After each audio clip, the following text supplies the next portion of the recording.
to the point. ನಮಸ್ಕಾರ, ನಿಮ್ಮ ಜೊತೆ ಇದೆ ನೆಟ್ವರ್ಕ್ 18. ನೀವು ನೋಡ್ತಿದ್ದೀರಾ ನ್ಯೂಸ್ 18. ನಾನು ನಿಖಿಲ್ ಜೋಶಿ.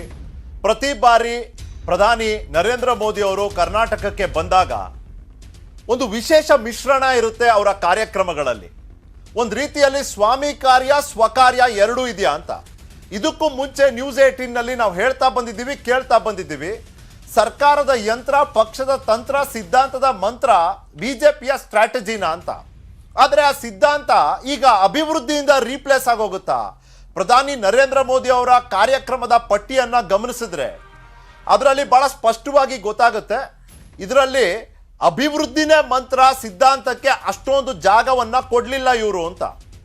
ಇದು ಒಂದು ಕಡೆ ಮೋದಿ ಮ್ಯಾಜಿಕ್ ವರ್ಕ್ ಆಗುತ್ತೋ ಇಲ್ವೋ, ಬಿಜೆಪಿಯ ಅವಲಂಬನೆ ಎಷ್ಟಿದೆ ಅದು ಒಂದು ಕಡೆ. ಇನ್ನೊಂದು ಕಡೆ ಎಚ್ ಡಿ ಕುಮಾರಸ್ವಾಮಿ ಅವರ ಲಾಜಿಕ್.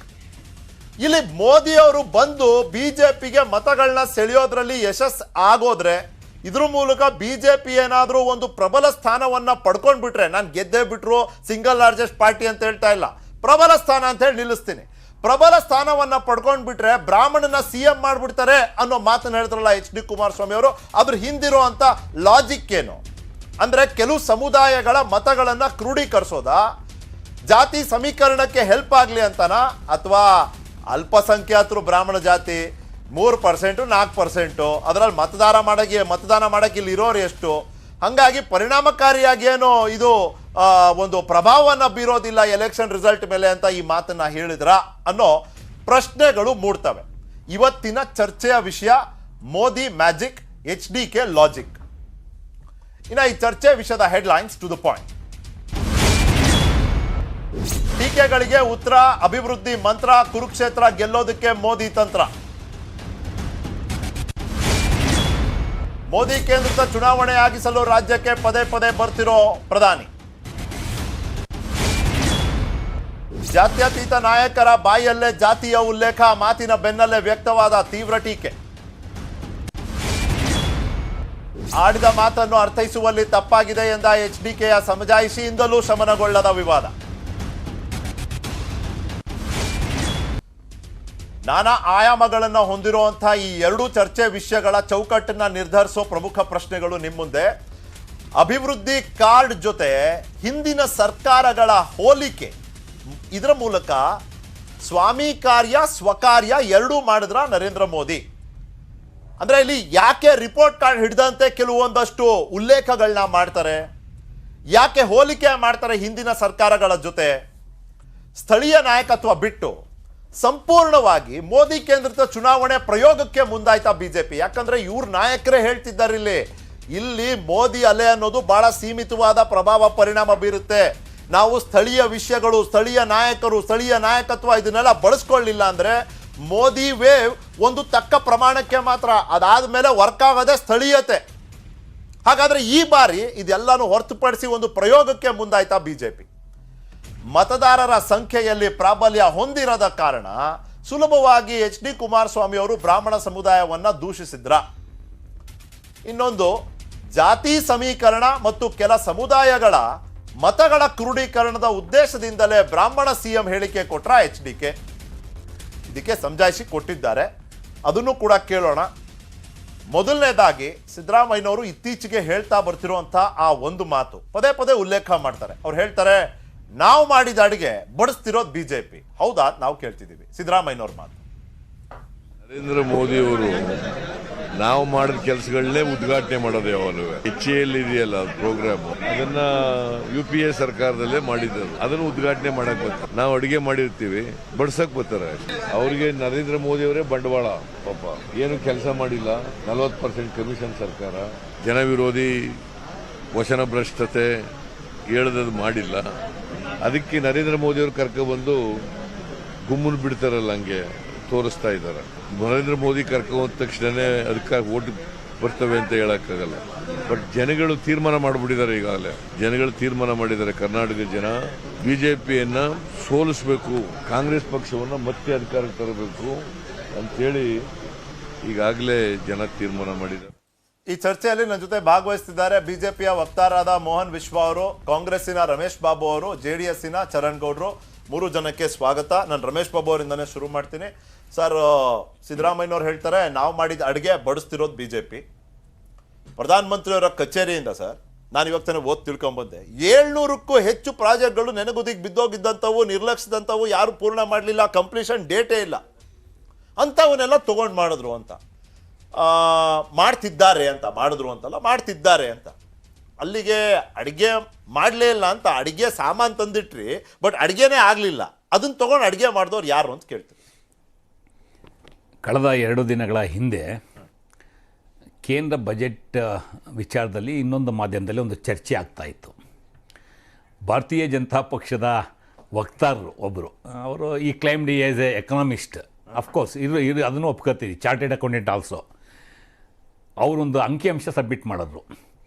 ಕರ್ನಾಟಕದಲ್ಲಿ 36,000 ಕಿಲೋಮೀಟ್ರು ಎಲೆಕ್ಟ್ರಿಫಿಕೇಷನ್ ಮಾಡಿ, ರೈಲ್ವೆ ಲೈನ್ನ ಎಲೆಕ್ಟ್ರಿಫಿಕೇಷನ್ ಮಾಡಿದ್ದೀವಿ ಅಂತ. ಕರ್ನಾಟಕ ರಾಜ್ಯದಲ್ಲಿ 36,000 ಕಿಲೋಮೀಟ್ರು ರೈಲ್ವೆ ಲೈನನ್ನು ಕೇಂದ್ರದ BJP ಸರ್ಕಾರ ಎಲೆಕ್ಟ್ರಿಫಿಕೇಷನ್ ಮಾಡಿದೆ ಅಂತ. ಆದರೆ ಸರ್ ಅಲ್ಲ, ಒಂದು ನಿಮಿಷ, ನಾನು ಮತ್ತು JDS ವಕ್ತಾರಿಬ್ಬರು ಹೇಳಿದ್ವು, ಕರ್ನಾಟಕದಲ್ಲಿ ಇರ್ತಕ್ಕಂಥದ್ದೇ 3,000 ಕಿಲೋಮೀಟರ್ ರೈಲ್ವೆ ಲೈನು, ಇದೆಲ್ಲಿಂದ 36,000 ಮಾಡಿದ್ರೆ ದಯವಿಟ್ಟು ಅಂಕಿಅಂಶ ಕೊಡಿ ಅಂತ ಕೇಳಿದ್ವು.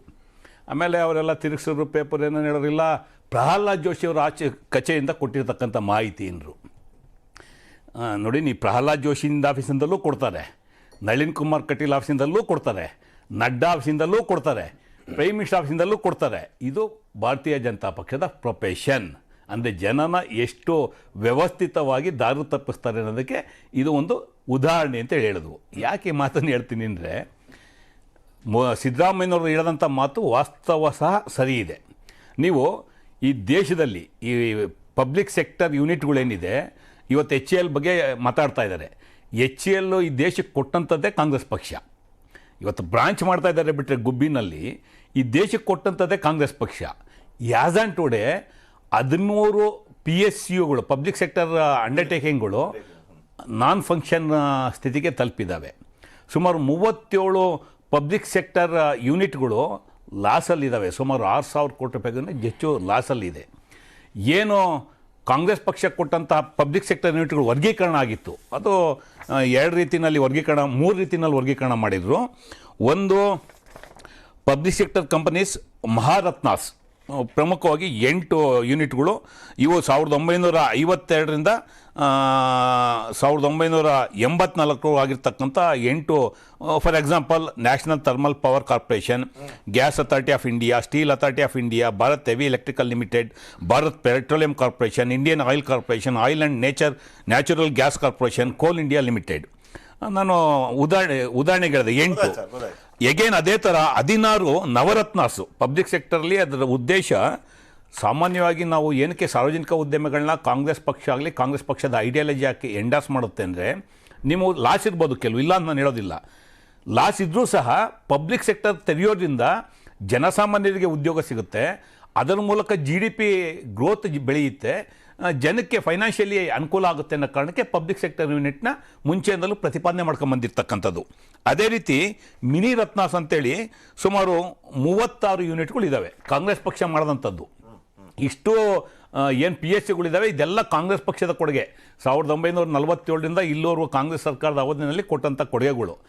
ಅದನ್ನೇ ಸನ್ಮಾನ್ಯ ಸಿದ್ದರಾಮಯ್ಯ ಹೇಳಿದ್ದು, ಇವ್ರು ಕೊಟ್ಟಂಥ ಕೊಡುಗೆ ಏನು, LIC ಖಾಸಗೀಕರಣ ಮಾಡೋಂಥದ್ದು, ಇದನ್ನು BSNL ಖಾಸಗೀಕರಣ ಮಾಡೋಂಥದ್ದು, ಅದಾನಿ ಅಂಬಾನಿಗಳನ್ನ ಬೆಳೆಸೋ ಅಂಥದ್ದು, ಮತ್ತು ಏರ್ ಇಂಡಿಯಾಗಳನ್ನ ಖಾಸಗೀಕರಣ ಮಾಡೋಂಥದ್ದು. ಅಂದರೆ ಒಟ್ಟಾರೆ ಭಾರತೀಯ ಜನತಾ ಪಕ್ಷದ ಪರ್ಪಸ್ ಇಡೀ ವ್ಯವಸ್ಥೆಯನ್ನು ಪಬ್ಲಿಕ್ ಸೆಕ್ಟರ್ ಯೂನಿಟ್ನ ಖಾಸಗೀಕರಣ ಮಾಡುವಂಥದ್ದು ಇವರ ಪರ್ಪಸ್ಸು.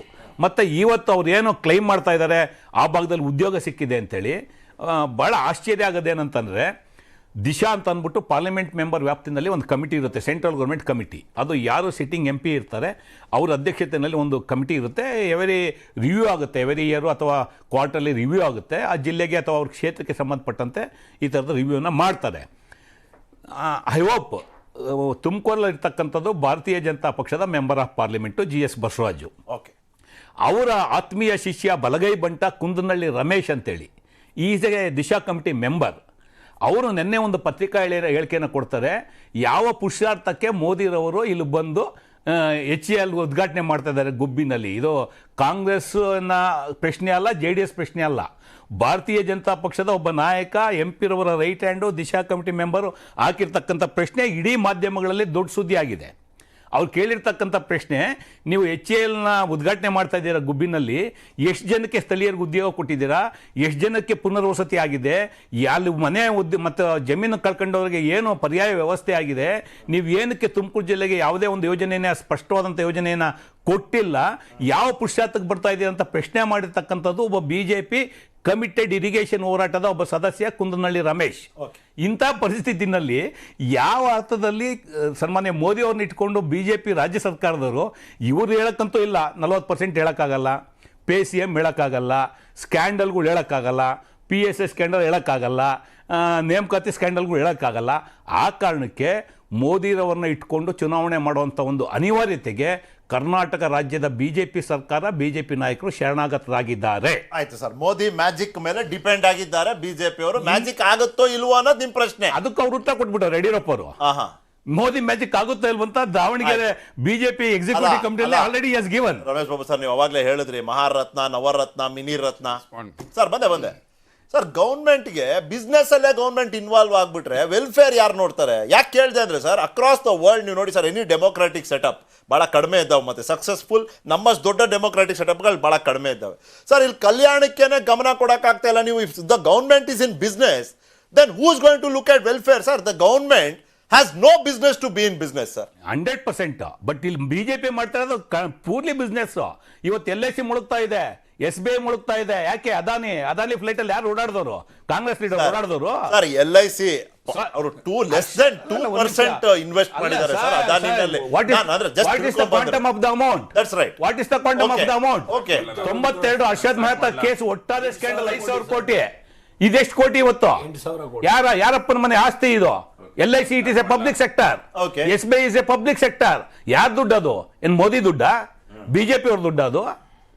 ನೀವು ಯಾರು ಮೋದಿ, ಯಾರು ಅದಾನಿ ಕರ್ಕೊಂಡ್ ಬಂದಿದ್ದ ದೇಶಕ್ಕೆ? ಯಾರು ಈ ಅದಾನಿನ ಇಂಟ್ರೊಡ್ಯೂಸ್ ಮಾಡಿದ್ದು?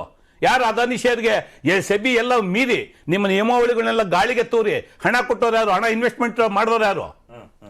It is a big scandal. ಯಾರು ನಾನು ತಿನ್ನಕ್ ಬಿಡಲ್ಲ ಅಂತ ಹೇಳ್ತಾ ಇದ್ರಲ್ಲ, ಪಾಪ ಪಕ್ಕದಲ್ಲಿರೋ ತಿನ್ಕೊಳ್ಳಿ ಅಂತ ಬಿಟ್ಬಿಟ್ಟವ್ರೆ. ಈಗ ಬರುತ್ತೆ, ಎಲ್ಲ ಆಚೆ ಬರುತ್ತೆ. ಬಂದೆ ಮೋಹನ್ ವಿಶ್ವ ನೋಡಿ, ಪ್ಲೀಸ್ ನೋಡಿ, ಇವರು ಪಬ್ಲಿಕ್ ಸೆಕ್ಟರ್ ಬಗ್ಗೆ ಹೇಳಿದ್ರು. ಕಾಂಗ್ರೆಸ್ ಪಕ್ಷನೇ ಎಲ್ಲ ಹುಟ್ಟಾಕಿದ್ದು, GDPಗೆ ಈ ದೇಶದ ಬೆಳವಣಿಗೆ ಕಾಂಗ್ರೆಸ್ಸೇ ಕಾರಣ ಅಂತೆಲ್ಲ ಹೇಳಿದ್ರು. ಸಿಂಪಲ್. 1947 to 1991 44 ವರ್ಷದಲ್ಲಿ ಅತಿ ಹೆಚ್ಚು ಆಳಿದ್ಯಾರು? ಇದೇ ಕಾಂಗ್ರೆಸ್ ಪಕ್ಷ. ಯಾರ್ಯಾರು? ಜವಾಹರ್ಲಾಲ್ ನೆಹರು, ಇಂದಿರಾ ಗಾಂಧಿ, ರಾಜೀವ್ ಗಾಂಧಿ. ಏನು ಮಾಡಿ 44 ವರ್ಷ ಆಳ್ಬಿಟ್ಟು 91ರಲ್ಲಿ ದೇಶನ ದಿವಾಳಿ ಆಗುವಂಗೆ ಮಾಡಿ ಚಿನ್ನನ ತಗೊಂಡೋಗಿ ಮತ್ತೆ ವಾಪಸ್ ಬ್ರಿಟಿಷರು ಬ್ಯಾಂಕಲ್ಲಿ ಅಡ ಇಟ್ಬಿಟ್ಟು ಸಾಲ ತಂದು ದೇಶ ನಡೆಸಿದ್ರು. ಹಾಗಾದ್ರೆ ದೇಶ ದಿವಾಳಿ ಮಾಡಿದ್ದು ಯಾರು? ಅವಾಗಿದ್ದೇ ಪಬ್ಲಿಕ್ ಸೆಕ್ಟರ್ಗಳು ತಾನೆ ಫಸ್ಟ್ ದಿವಾಳಿ ಮಾಡಿದ್ರು. ಒಂದ್ ನಿಮಿಷ ಕೇಳಿ. ನಾ ಹೇಳೋದು ಚಿನ್ನನ ಅಡ ಇಟ್ಟು ದೇಶ ದಿವಾಳಿ ಮಾಡಿ ಸಾಲ ತರದಿದೆಯಲ್ಲ ಅದು.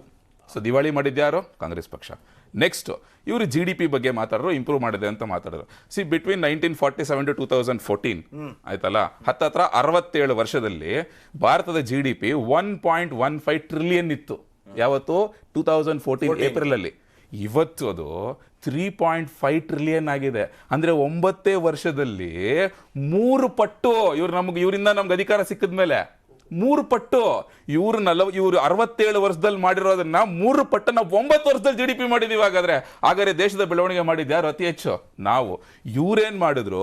ಇದೇ GDP, ಇದೇ ಪಬ್ಲಿಕ್ ಸೆಕ್ಟರ್ನ ಹೆಸರಿನಲ್ಲಿ ಇವ್ರು ರಾಜೀವ್ ಗಾಂಧಿನೇ ಹೇಳಿದ್ರಪ್ಪ, ಮೇಲಿಂದ 100 ರೂಪಾಯಿ ಹಾಕಿದ್ರೆ ಕೆಳಗಡೆ 15 ರೂಪಾಯಿ ಬೀಳುತ್ತೆ ಅಂತ ಹೇಳಿ. ಸೊ ಅಲ್ಲಿ ಲೂಟಿ ಮಾಡಿ ಇವ್ರು ನೆಹರು ಕುಟುಂಬದ ಒಂದು ಆಸ್ತಿನ, ವೆಲ್ತ್ನ ಜಾಸ್ತಿ ಮಾಡಿಕೊಂಡು ಅವ್ರ ನವರತ್ನಗಳು, ಅವ್ರ ಪಂಚರತ್ನಗಳು, ಅವರು ಮಿನಿ ರತ್ನಗಳಾದ್ರೆ ಹೊರತು ಪಬ್ಲಿಕ್ ಸೆಕ್ಟರ್ ಅಂಡರ್ ಟೇಕಿಂಗ್ಗಳನ್ನ ಯಾವ ರತ್ನಗಳನ್ನು ಮಾಡಿಲ್ಲ ಅವರು. ಫಸ್ಟ್ ಪಾಯಿಂಟ್ ತಿಳ್ಕೋಬೇಕು ಆಯ್ತಲ್ಲ. ಮತ್ತೆ ಕರ್ನಾಟಕಕ್ಕೆ ಬರೋದಾದ್ರೆ ಈಗ ಉದ್ಯೋಗ ಸೃಷ್ಟಿ ಬಗ್ಗೆ ಎಲ್ಲ ಮಾತಾಡ್ತಾ ಇದ್ರು. ನೀವು ನೋಡಿ, ಮೋದಿ ಅವರು ವಿಸಿಟ್ ಮಾಡಿರಲ್ಲ ಲಾಸ್ಟ್ 4-5 ತಿಂಗಳಿಂದ, ಅವ್ರು ಶಂಕುಸ್ಥಾಪನೆ ಮಾಡಿರುವಂಥ ಕಾಮಗಾರಿಗಳ ಬಗ್ಗೆ ನೋಡಿ ನೀವು. ಅವ್ರು ಜೂನ್ ತಿಂಗಳಲ್ಲಿ ಬಂದಾಗ ಯೋಗ ಡೇ ಸೆಲೆಬ್ರೇಷನ್ ಟೈಮಲ್ಲಿ IISc ಹೋಗ್ತಾರೆ, ಬ್ರೈನ್ ರಿಸರ್ಚ್ ಇನ್ಸ್ಟಿಟ್ಯೂಟ್ ಆಲ್ಮೋಸ್ಟ್ 400 ಕೋಟಿ ವರ್ತದು, ಅದನ್ನು ಇನಾಗ್ರೇಟ್ ಮಾಡ್ತಾರೆ. ನೆಕ್ಸ್ಟು ಸೆಪ್ಟೆಂಬರ್ ತಿಂಗಳಲ್ಲಿ ಮಂಗಳೂರಿಗೆ ಬರ್ತಾರೆ, ಅಲ್ಲಿ ಮಂಗಳೂರು ಪೋರ್ಟ್ದು ಹೊಸ ಒಂದು ಕಂಟೈನರ್ ಡಿಪೋ ಇನಾಗ್ರೇಟ್ ಮಾಡ್ತಾರೆ 280 ಕೋಟಿದು.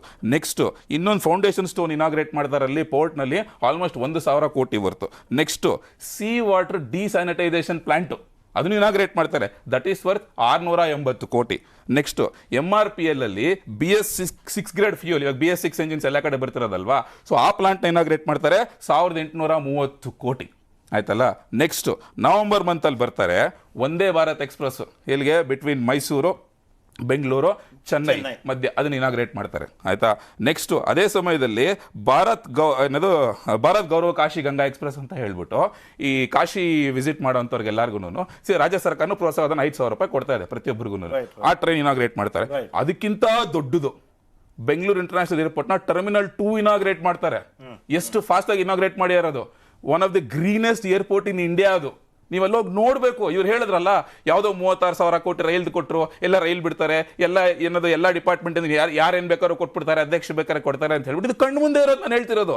ಒಂದೇ ಭಾರತ್ ಎಕ್ಸ್ಪ್ರೆಸ್ ನಿಮ್ ಕಣ್ಣು ಮುಂದೆ ಹತ್ಕೊಂಡು ಓಡಾಡಿ ಅದರಲ್ಲಿ, ಬೆಂಗಳೂರು ಮೈಸೂರು ಎಕ್ಸ್ಪ್ರೆಸ್ ವೇ ಇದೆ, ಓಡಾಡಿ ಅದರಲ್ಲಿ. ಇವಾಗ ಇವ್ರು ಮಾಡಲ್ಲ ಭಾರತ್ ತೋಡ ಯಾತ್ರೆ ಅಂತ ಹೇಳ್ಬಿಟ್ಟು, ಇವ್ರ ಕಾರ್ಯಕರ್ತರು ಓಡಾಡೋದು ಯಾರು ನಿರ್ಮಾಣ ಮಾಡಿದ ರಸ್ತೆ ಮೇಲೆ? ಇದೇ ನಮ್ಮ ಸರ್ಕಾರ ಬಂದ ನಿರ್ಮಾಣ ಮಾಡೋ ರಸ್ತೆಗಳ ಮೇಲೆ ತಾನೆ. ಅದು ಕಾಶ್ಮೀರದಿಂದ ಗೋಲ್ಡನ್ ಕ್ವಾಡ್ರಿಲೇಟರ್ ಅಂತ ಮಾಡಿದ್ ಯಾರು? ಕಾಶ್ಮೀರದಿಂದ ಕನ್ಯಾಕುಮಾರಿ ಸರ್ಕಾರನೇ ತಾನೆ.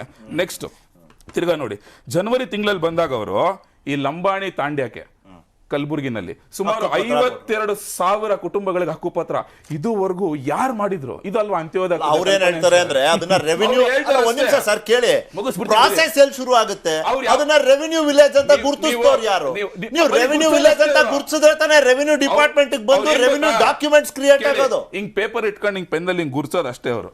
ಇದರಿಂದ ಆಚೆಗೆ ಏನು ಮಾಡಲ್ಲ ಅವರು. ಅದನ್ನೇ ಮಾಡ್ಕೊಂಡ್ ಬಂದಿರೋ. ನೀವಾಗಲೇ ಹೇಳಿದ್ರೆ ಗೊತ್ತಾ, ಸುಮಾರು 700 ಪ್ರಾಜೆಕ್ಟ್ಸ್ ನೆನೆಗುದ್ದಿಗೆ ಬಿದ್ದಿರೋದನ್ನ ನಮ್ಮ ಸರ್ಕಾರ ಕೈಗೆ ಎತ್ಕೊಂಡು ಅದನ್ನ ಮಾಡ್ತಾ ಇದೆ. ಚೇತನಗೊಳಿಸೋದು ಅಂತ ಹೇಳಿದ್ರೆ ಆಲ್ರೆಡಿ ಮಾಡಿರೋದು, ಇಲ್ಲೇನು ಮಾಡೇ ಇಲ್ಲ. ಅದೇ ಹೇಳಿದ್ನಲ್ಲ, ಪೇಪರ್ ಮೇಲೆ ಬರೆಯೋದು ಅಷ್ಟೇ. ಒಂದು DPR ಮಾಡು, ಒಂದು ಪ್ರಾಜೆಕ್ಟ್ ರಿಪೋರ್ಟ್ ಮಾಡು, ನಾನು ಮಾಡಿದೆ ಅಂತ ಮುಗಿಸ್ಬಿಡು ಅಷ್ಟೇ. ಇಲ್ಲಾಂದ್ರೆ ಪ್ರಣಾಳಿಕೆನಲ್ಲಿ ಹೇಳ್ಬಿಡು, ಅದು ಬಿಟ್ಟು ಇನ್ನೇನು ಇಲ್ಲ. ನೆಕ್ಸ್ಟ್ ತಿರ್ಗಾ ಫೆಬ್ರವರಿ ಇವತ್ತು ಬಂದಾಗ ಏನೇನು ಮಾಡಿದಾರೆ ನೋಡಿ ನಿಮಗೆ. ತುಮಕೂರಲ್ಲಿ ಇವಾಗ ಜಲ್ ಜೀವನ್ ಮಿಷನ್ ವಿಚಾರದಲ್ಲಿ ತಿಪ್ಟೂರು ತಾಲೂಕು ಆಗ್ಬೋದು, ಚಿಕ್ಕನಾಯಕನಹಳ್ಳಿ ತಾಲೂಕು ಆಗ್ಬೋದು, ನೀವು ಮನೆ ಮನೆಗೆ ನೀರು ಹಂಚಿಕೆ ಇದೆಯಲ್ಲ, ಅದು ನನಗೆ ನೆನಪಿರೋಂಗೆ 1971ರಲ್ಲಿ ಇಂದಿರಾ ಗಾಂಧಿ ಅವರು ಅವಾಗ ಹೇಳಿದ್ರು ಅಷ್ಟೇ. 2019ವರೆಗೂ ಏನು ಇಂಪ್ರೂವ್ಮೆಂಟ್ ಆಗಿರಲಿಲ್ಲ.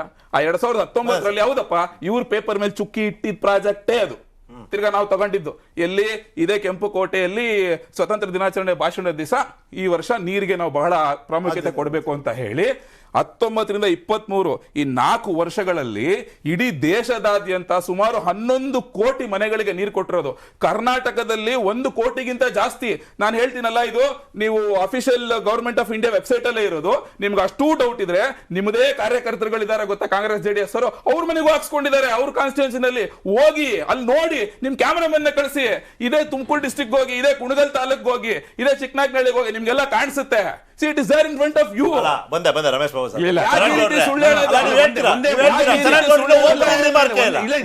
ಒಂದೇ ನಿಮಿಷ, ನಿಮ್ಮ ಮೀಡಿಯಾದ ಮೂಲಕ ನಾನು ಚಾಲೆಂಜ್ ಮಾಡ್ತಿದ್ದೀನಿ. I am from Chikkanayakanahalli. ಇವ್ರೇನಾದ್ರು ಮೋದಿ ಮನೆ ಇದ್ದಿಂದಲ್ಲ, ಟಾಯ್ಲೆಟ್ ಇಂದ JC ಮಾಧುಸ್ವಾಮಿ ಮನೆಗೆ ಏನಾದ್ರು ಕನೆಕ್ಟ್ ಮಾಡಿ ಕೊಟ್ಟಿದ್ದೆ ನನಗೆ ಗೊತ್ತಿಲ್ಲ. ಬರ್ಲಿ, ಇವತ್ತೇ ಚಾಲೆಂಜು. ಚಿಕ್ಕನಾಗ್ನಲ್ಲಿ ಜಲಜೀವನ್ ಮಾಡಿ ಮನೆಗಳಿಗೆ ನೀರು ಕೊಟ್ಟಿದ್ರೆ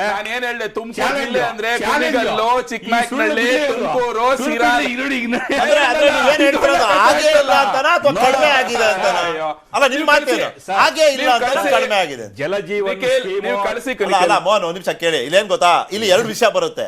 ನೀವು ಹೇಳ್ಕೋತಿರೋ ಪ್ರಮಾಣದಲ್ಲಿ ಆಗದೆ ಇರ್ಬೋದು. ಯಾವ್ದೋ ಊರಲ್ಲಿ 10 ಮನೆ ನೀರು ಕೊಟ್ಬಿಟ್ಟು ಜಲಜೀವನ್ ಕಣ್ಮುಂದೆ ನೋಡಿ ಅದನ್ನ ಹೇಳ್ತಿರೋದು. You go and talk to the people.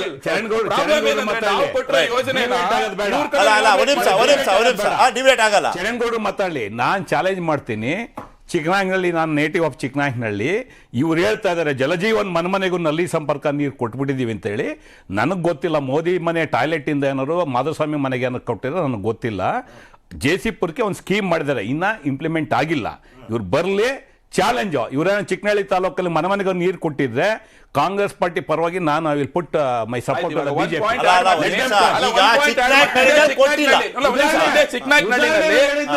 ಚಿಕ್ಕನಾಗ್ನಲ್ಲಿ last 2 ರಿಂದ 3 ವರ್ಷದಿಂದ ಎಷ್ಟು ಬೋರ್ವೆಲ್ ತೆಗೆಸಿದ್ದಾರೆ ಜನ ತೋರಿಸಿ ನೋಡೋಣ.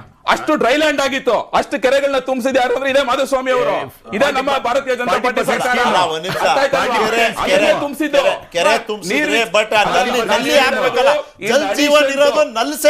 ನೋಡಿ ಅಲ್ವಾ, ನಾನ್ ಮಾತಾಡ್ತಿರೋ ಸ್ಟಾಟಿಸ್ಟಿಕ್ಸ್ ಇದೆ ಗೊತ್ತಾ, 1 ಕೋಟಿ ಮನೆಗಳು ಕರ್ನಾಟಕದಲ್ಲಿ, ದಟ್ ಈಸ್ ಆಕ್ಚುಲಿ ಹಾಕಿರೋದ್ರ ಬಗ್ಗೆ ನಾನು ಮಾತಾಡ್ತಿದ್ದ. ಟ್ಯಾಂಕ್ ಗಳು ಕಾಣಿಸುತ್ತೆ ನಿಮ್ಗೆ, ನೋಡಿ ಅಲ್ಲಿಗೆ ಟ್ಯಾಂಕ್ ಇಲ್ಲ ಅಂತ.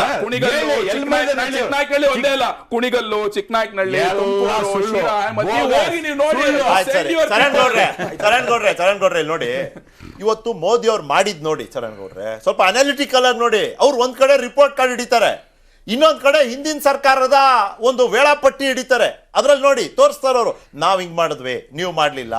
ಮಾಡ್ತಿರೋದು ಸರ್ಕಾರದ ಕಾರ್ಯಕ್ರಮ, ಅವ್ರ ರಾಜಕಾರಣ ಮಾತಾಡ್ತಾ ಇಲ್ಲ. ಆದ್ರೆ ಈ ಹೋಲಿಕೆ ಮೂಲಕ ಅವ್ರು ಎಂತ ರಾಜಕಾರಣ ಅಂದ್ರೆ ಚಾಣಾಕ್ಷತನ ನೋಡಿ ಅಂದೆ. ಪ್ಲೀಸ್ ನೋಡಿ ಸರ್, ಈ ದೇಶದ ಪ್ರಧಾನಿಗಳಿಂದ ಹಿಡಿದು BJP ವಕ್ತಾರರವರೆಗೂ ಒಂದೇ ಟ್ರೈನಿಂಗು, ಆ ಸುಳ್ಳು ಕಲಿಸ್ಕೊಟ್ಟಿರೋದು.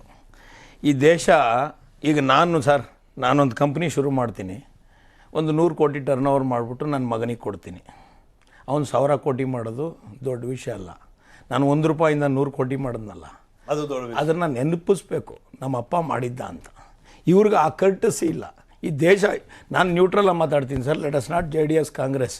ಈ ದೇಶದ ಸ್ವತಂತ್ರ ಪೂರ್ವ, ಸ್ವತಂತ್ರ ನಂತರ 175 ಕೋಟಿಯಿಂದ ಈ ದೇಶದ ಬಡತನ, ಅವತ್ತು ಇಂಗ್ಲೀಷ್ನವರು ಈ ದೇಶ ಬಿಟ್ಟು ಹೋದಾಗ ತಿನ್ನೋಕೆ ಊಟ ಇರಲ್ಲ, ರಸ್ತೆ ಮೇಲೆ ಬಿದ್ದು, ಬೀದಿ ಮೇಲೆ ಬಿದ್ದು ಜನ ಸಾಯ್ತಿದ್ದ ಕಳ್ಕೊಂತಾರೆ. ಟೈಮಿಂದ ಹಿಡಿದು 30 ಲಕ್ಷ ಕೋಟಿ ಬಜೆಟ್ವರೆಗೂ ಮಾಡ್ಕೊಂಬಂದಿದ್ದು ಈ ದೇಶದಲ್ಲಿ ಯಾರಾದರೂ ಮಾಡಿರಲಿ ಸರ್. ಆ ಕ್ರೆಡಿಟ್ ಇಂದಿರಾ ಗಾಂಧಿ ಫ್ಯಾಮಿಲಿಗೆ ಸೇರಲಿ, ನೆಹರು ಫ್ಯಾಮಿಲಿಗೆ ಸೇರಲಿ, ನಂತರದಲ್ಲಿ ಬಂದವರು ಜನತಾ ಪಕ್ಷ, JP ನಾರಾಯಣ್ ಮೂಮೆಂಟಿಂದ ಎಲ್ಲರಿಗೂ ಸೇರ್ಕೊಳ್ಳಿ. ಅದು ಕಾಂಗ್ರೆಸ್ನವ್ರಿಗೆ ಮೆಜಾರಿಟಿ ಸೇರಲಿ ಸರ್.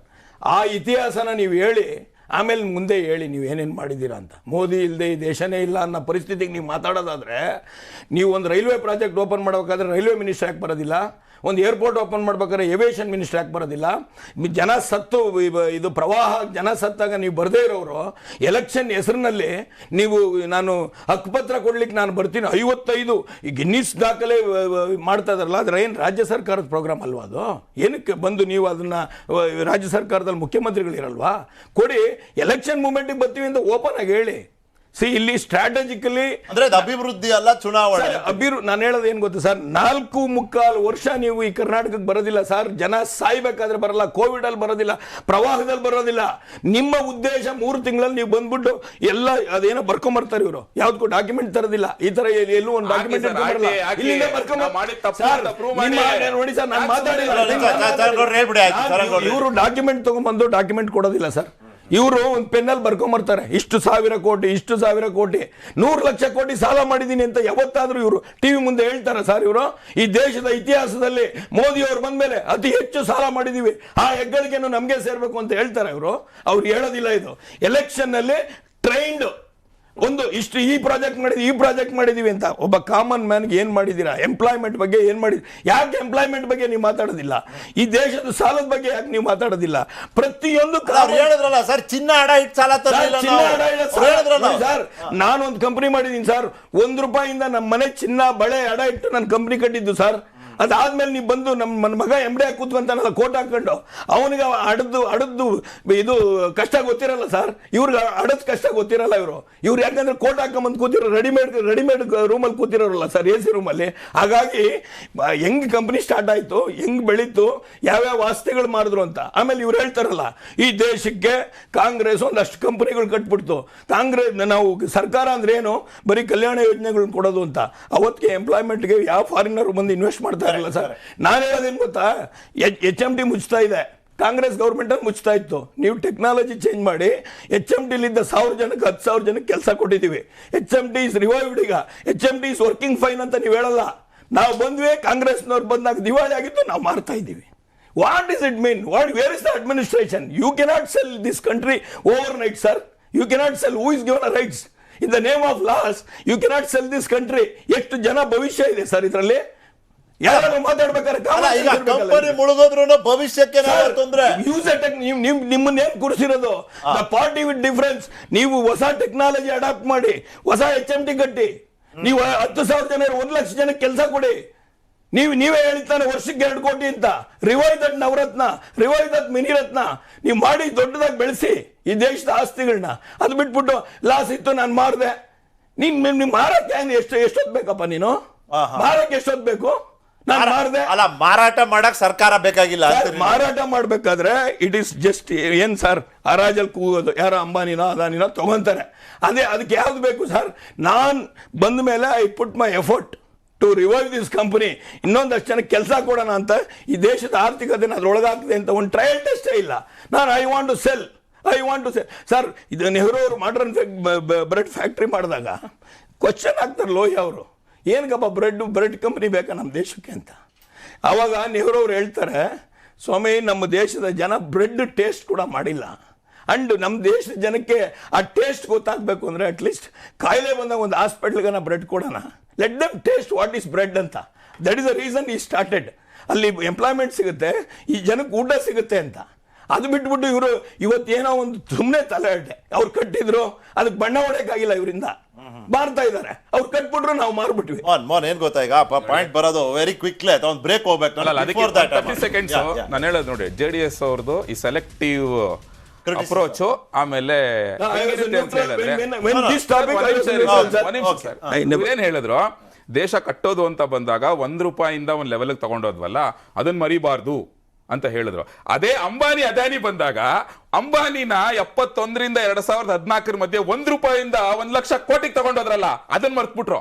ಇವತ್ತು ಓವರ್ನೈಟ್ ಶ್ರೀಮಂತರಾಗ್ಬಿಟ್ರು. ಅದೇ ಅದಾನಿನ 87ರಲ್ಲಿ ಶುರು ಮಾಡಿದ ಅದಾನಿ ಬಿಸ್ನೆಸ್ 87ರಿಂದ 2014 ಆಲ್ಮೋಸ್ಟ್ ಎಷ್ಟು 27 ವರ್ಷದಲ್ಲಿ ₹1 2,00,000 ಕೋಟಿಗೆ ತಗೊಂಡೋದ್ರಲ್ಲ, ಅದನ್ನ ಮರ್ತ್ಬಿಟ್ರಿ ಇವರು. ಆಮೇಲೆ ದೇವೇಗೌಡರು ಪ್ರಧಾನಮಂತ್ರಿಗಳಾಗಿದ್ರು, ಅದನ್ನು ಹೇಳಿ ಯಾಕೆ? ಅದನ್ನ ಯಾಕೆ ದೇಶದ ಗ್ರೋತ್ ಅಂತ ಬಂದಾಗ ಮಾತ್ರ ಅದನ್ನ ಮರಿಬೇಡಿ ಅಂತ ಹೇಳೋದು. ಅಂಬಾನಿ ಅದಾನಿ ಅಂತ ಬಂದಾಗ ಅದನ್ನ ಬಿಟ್ಬಿಡಿ, ಲಾಸ್ಟ್ 8-9 ವರ್ಷಕ್ಕೆ ಮಾತ್ರ ತಗೊಳ್ಳಿ ಅಂತ ಹೇಳೋದು. ನೋಡಿ, ಲೇಟೆಸ್ಟ್ ಅಪ್ಡೇಟ್ ಇವತ್ತು ಇದೇ ಅದಾನಿ ಅವರು ಆಲ್ಮೋಸ್ಟ್ 1.1 ಬಿಲಿಯನ್, ಆಲ್ಮೋಸ್ಟ್ 9,000 ಕೋಟಿಯಷ್ಟು ಹಣನ ಇನ್ನು 24 ತಿಂಗಳು ಮುಂಚೆನೆ ಹಿಂದಿರುಗಿಸಿದ್ದಾರೆ ಬಾಂಡ್ಸ್ ಅಲ್ಲಿ. ಮಧ್ಯಾಹ್ನ ಬಂದಿರೋ ಅಪ್ಡೇಟ್ ಅದು. ಅರ್ಥ ಆಯ್ತಲ್ಲ? ಅದಾನಿ ಅಂಬಾನಿ ತಿರ್ಗಿ LIC ವಿಚಾರದಲ್ಲೂ ಹೇಳಿದ್ರ, ದೇಶದ 2 ಕಣ್ಣು LIC ವಿಚಾರದಲ್ಲಿ ಸೃಷ್ಟಿ ಮಾಡಿದ ನೀವು, ವಿಷನ್ ಅದನ್ನ ನೀವು ಆ ಬೊಂಬೆಗೆ ಸೃಷ್ಟಿ ಮಾಡಿದ ಆ ಬೊಂಬೆಗೆ ಇದು ಕೋಟ್ ಹಾಕಿ. ಅಲ್ಲ ಸರ್, ಹಾಗಾದ್ರೆ ಚರಣ್ ಗೌಡ್ರೆ ಜನರಲ್ ಆಗಿ ಒಂದ್ ನಿಮಿಷ ಮಾತಾಡೋಣ. ಒಂದೇ ನಿಮಿಷ ಜನರಲ್ ಆಗಿ ಒಂದ್ ನಿಮಿಷ ಮಾತಾಡೋಣ. ಏನ್ ಈ ದೇಶದಲ್ಲಿ ಶ್ರೀಮಂತರಾಗೋದೇ ತಪ್ಪ ಸರ್? ಶ್ರೀಮಂತ ಬಿಜೆಪಿ ಕೆಳಗ ಆಗಿದ್ದ ಬಿಜೆಪಿ ಕೆಳಗ ಅಲ್ಲಲ್ಲ, ಮಾಡಿದವನ್ನೇ ಶ್ರೀಮಂತರು ಮಾಡೋದಿದೆಯಲ್ಲ ಸರ್. ಒಂದ್ ನಿಮಿಷ ಹೇಳ್ತೀನಿ ಸರ್. ಇವ್ರು ಹೇಳಿದ್ರಲ್ಲ ರಿಲಯನ್ಸ್ ಅಂಬಾನಿ ಕಥೆನ, ಅಂಬಾನಿ ಇದು ಅಂಬಾನಿ ಗ್ರೂಪ್ ಅವರು ಏನ್ ಕೆಲಸ ಮಾಡ್ತಾ ಇದ್ದಾರೆ ರಿಲಯನ್ಸ್ ಗ್ರೂಪ್ ಅಂತ ಯಾರು ಕಾಮನ್ ಮ್ಯಾನ್ ಗೊತ್ತಿರಲ್ಲ sir. They were selling some polymers, ಅದು ಯಾರಿಗೂ ಗೊತ್ತಿರಲ್ಲ. 1987 ವರ್ಲ್ಡ್ ಕಪ್ಗೆ ದೇ ಆರ್ ಮೈನ್ ಸ್ಪಾನ್ಸರರ್ಸ್. ಅವತ್ತಿನವರೆಗೂ ಯಾರು ರಿಲಯನ್ಸ್ ವಾಟ್ ಎಕ್ಸಾಕ್ಟ್ಲಿ ಇಂಟು. ಇದೇ ವಾಜಪೇಯಿ ಅವರು ಇದು ಪ್ರಧಾನಮಂತ್ರಿಗಳಾಗಿ ಬಂದಿದ ತಕ್ಷಣ ONGC ಬಂಕರ್ಸ್ನ BPL ಕಂಪ್ನಿ ಹೈಯೆಸ್ಟ್ ಬಿಡ್ ಮಾಡುತ್ತೆ ಸರ್. ಕ್ರೆಡೆನ್ಷಿಯಲ್ ಇಲ್ಲ ಅಂತ ಹೇಳ್ಬಿಟ್ಟು BPL ಕಂಪ್ನಿನ ಡಿಸ್ಕ್ವಾಲಿಫೈ ಮಾಡಿ ರಿಲಯನ್ಸ್ ಕಂಪ್ನಿಗೆ ಕೊಡ್ತಾರೆ ಸರ್, ಆಯಿಲ್ ಕಂಪ್ನೀಸ್ನ. ಅವಾಗಲೇ ಇನ್ನ ಯಾರು ಪ್ರಮೋದ್ ಮಹಾಜನ್ ಸಾಹೇಬರು ಅವ್ರಿಗೋಸ್ಕರ ಟೆಲಿಕಾಂ ರೆಗ್ಯುಲೇಟರಿ ಟ್ರಾಯ್ನೇ ಚೇಂಜ್ ಮಾಡ್ತಾರೆ ಸರ್. ಈಗ ನಿಮ್ ಸರ್ಕಾರ ಬಂದ್ರೆ ನೀವೀಗ ಇವು 2 ಕಂಪನಿಗಳಿಂದ ಇನ್ವೆಸ್ಟ್ಮೆಂಟ್ ನೀವು ಹೆಂಗ್ ಗೊತ್ತಾ, ಈ ದೇಶಕ್ಕೆ ಹೆಂಗ್ ಮಾಡ್ತಾ ಇದಾರೆ ಅಂದ್ರೆ ಈ 2 ಕಂಪನಿ ಇಲ್ಲದೆ ಈ ದೇಶ ಬದುಕಬಾರದು. ಆ ಸ್ಥಿತಿಗೆ ತಗೊಂಡೋಗೋದು ಇವ್ರ ಮನಸ್ಥಿತಿ.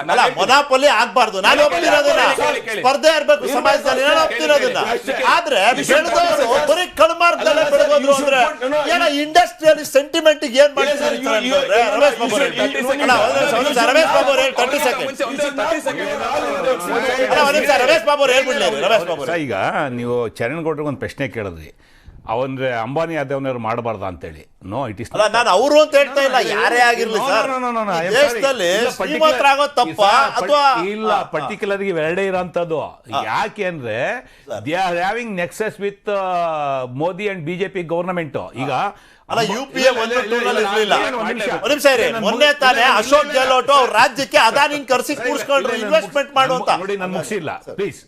ನೋಡಿ, ಅಂಬಾನಿ ಅವ್ರ ವಿಚಾರ ಬೇರೆ, ಅಂಬಾನಿ ಅವರು ಆಲ್ ಆಫ್ ಎ ಸಡನ್ ಬಂದು ಎಕ್ಸ್ಪೋಸ್ ಆದಂಥವ್ರಲ್ಲ, ಬೆಳೆದಿರೋಂತಲ್ಲ, ಹಂತವಾಗಿ ಅವ್ರ ಬಿಸ್ನೆಸ್ ಯಾರು ಪ್ರಶ್ನೆ ಮಾಡೋ ಸ್ಥಿತಿಲಿಲ್ಲ. ಅದನ್ನು ಅಂಬಾನಿ. ಬಟ್ ಅದಾನಿ ಇದಾರಲ್ಲ, ಈಗ ನೀವು ಟಾಟಾನ ಯಾಕೆ ಜನ ಪ್ರಶ್ನೆ ಮಾಡಲ್ಲ, ಅನುಮಾನ ಪಡಲ್ಲ? ಇನ್ಫೋಸಿಸ್ ಯಾಕೆ ಜನ ಪ್ರಶ್ನೆ ಮಾಡಲ್ಲ, ಅನುಮಾನ ಪಡಲ್ಲ? ನಿಮಗೆ ಸೆಬಿ ಮಾಡಿದಂಥ ಸೆಬಿ ರೂಲ್ಸ್ ಏನು ಹೇಳುತ್ತೆ? ಆಲ್ ಆಫ್ ಎ ಸಡನ್ನು ಒಂದು ಕಂಪ್ನಿ ನಿಮಗೆ ಗ್ರೋತ್ ಮೋರ್ ದೆನ್ 30% ಆದರೆ there is a some restriction. ಅದು ಅಪ್ ಆಗಲಿ ಡೌನ್ ಆಗಲಿ, ದೇರ್ ಇಸ್ ಎ ನಾರ್ಮ್ಸ್. ಇವೆಲ್ಲ ವಯೋಲೇಷನ್ ಮಾಡಿ ಒಂದು ಕಂಪ್ನಿಗೆ ನೀವು ಬೋಗಸ್ ಕಂಪ್ನಿಗಳನ್ನ ಕ್ರಿಯೇಟ್ ಮಾಡ್ಕೊಂಡು ಕೃತಕ ಮಾರ್ಕೆಟ್ನ ಸೃಷ್ಟಿ ಮಾಡಿ ನೀವೇ ಶೇರ್ ಪರ್ಚೇಸ್ ಮಾಡಿದ್ದೀರಾ. ಯಾಕೆ ನಿಮ್ಮಲ್ಲಿ ಅದಾನಿ ಮೇಲೆ ನಿಮ್ಮನ್ನು ಇವತ್ತು ಹೋಲಿಕೆ ಮಾಡಿ ಜನ ಮಾತಾಡ್ತಾ ಇದ್ದಾರೆ ಅಂದರೆ, ಮೋದಿರವರು ಪ್ರೈಮ್ ಮಿನಿಸ್ಟರ್ ಆದ ಮೊದಲನೇ ದಿನನೇ ಅವ್ರ ಫ್ಲೈಟಲ್ಲಿ ಕೂತ್ಕೊಂಡು ಓಡಾಡಿದ್ರು. ಅದಕ್ಕೆ ಜನ ಅನುಮಾನ ಪಡ್ತಾ ಇರ್ತಕ್ಕಂಥದ್ದು. ಇವತ್ತು LICನಲ್ಲಿ ಯಾರು ಕೂಲಿ ಮಾಡೋಂಥ ಜನ ದುಡ್ಡು ಇನ್ವೆಸ್ಟ್ ಮಾಡಿದ್ದಾರೆ, ಜನಸಾಮಾನ್ಯ ದುಡ್ಡು ಇನ್ವೆಸ್ಟ್ ಮಾಡಿದ್ದಾರೆ. LIC ಅಂತ ಸಂಸ್ಥೆಯಲ್ಲಿ 30,000 ಕೋಟಿ ಮುಳುಗೋದ್ರೆ ಯಾರು ಅನ್ಸರಬಲ್ಲು?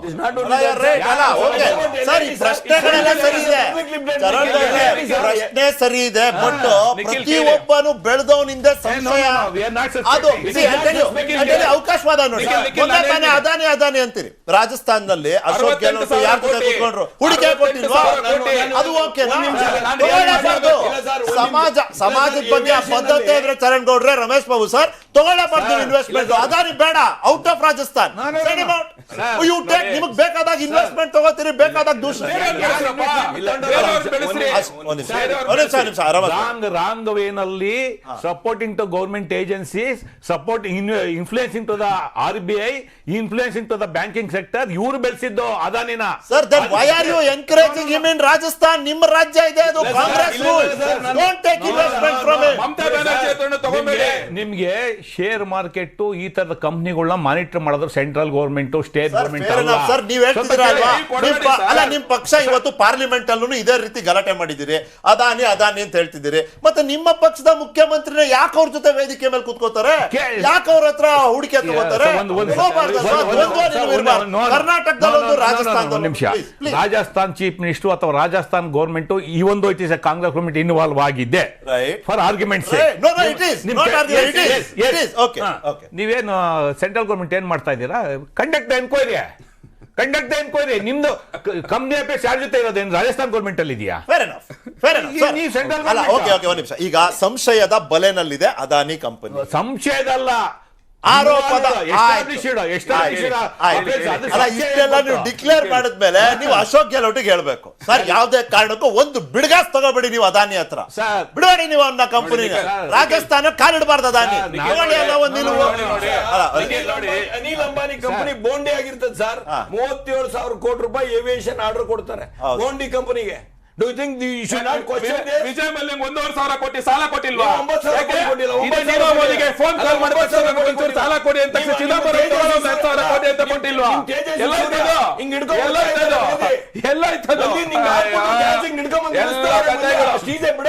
ವಿಜಯ್ ಮಲ್ಯಂಗ್ ಮಾತ್ರ ಕರೆದು ಕೊಡೋದು. ನೀರವ್ ಮೋದಿಗೂ ಕರೆದು ಕೊಡೋದು.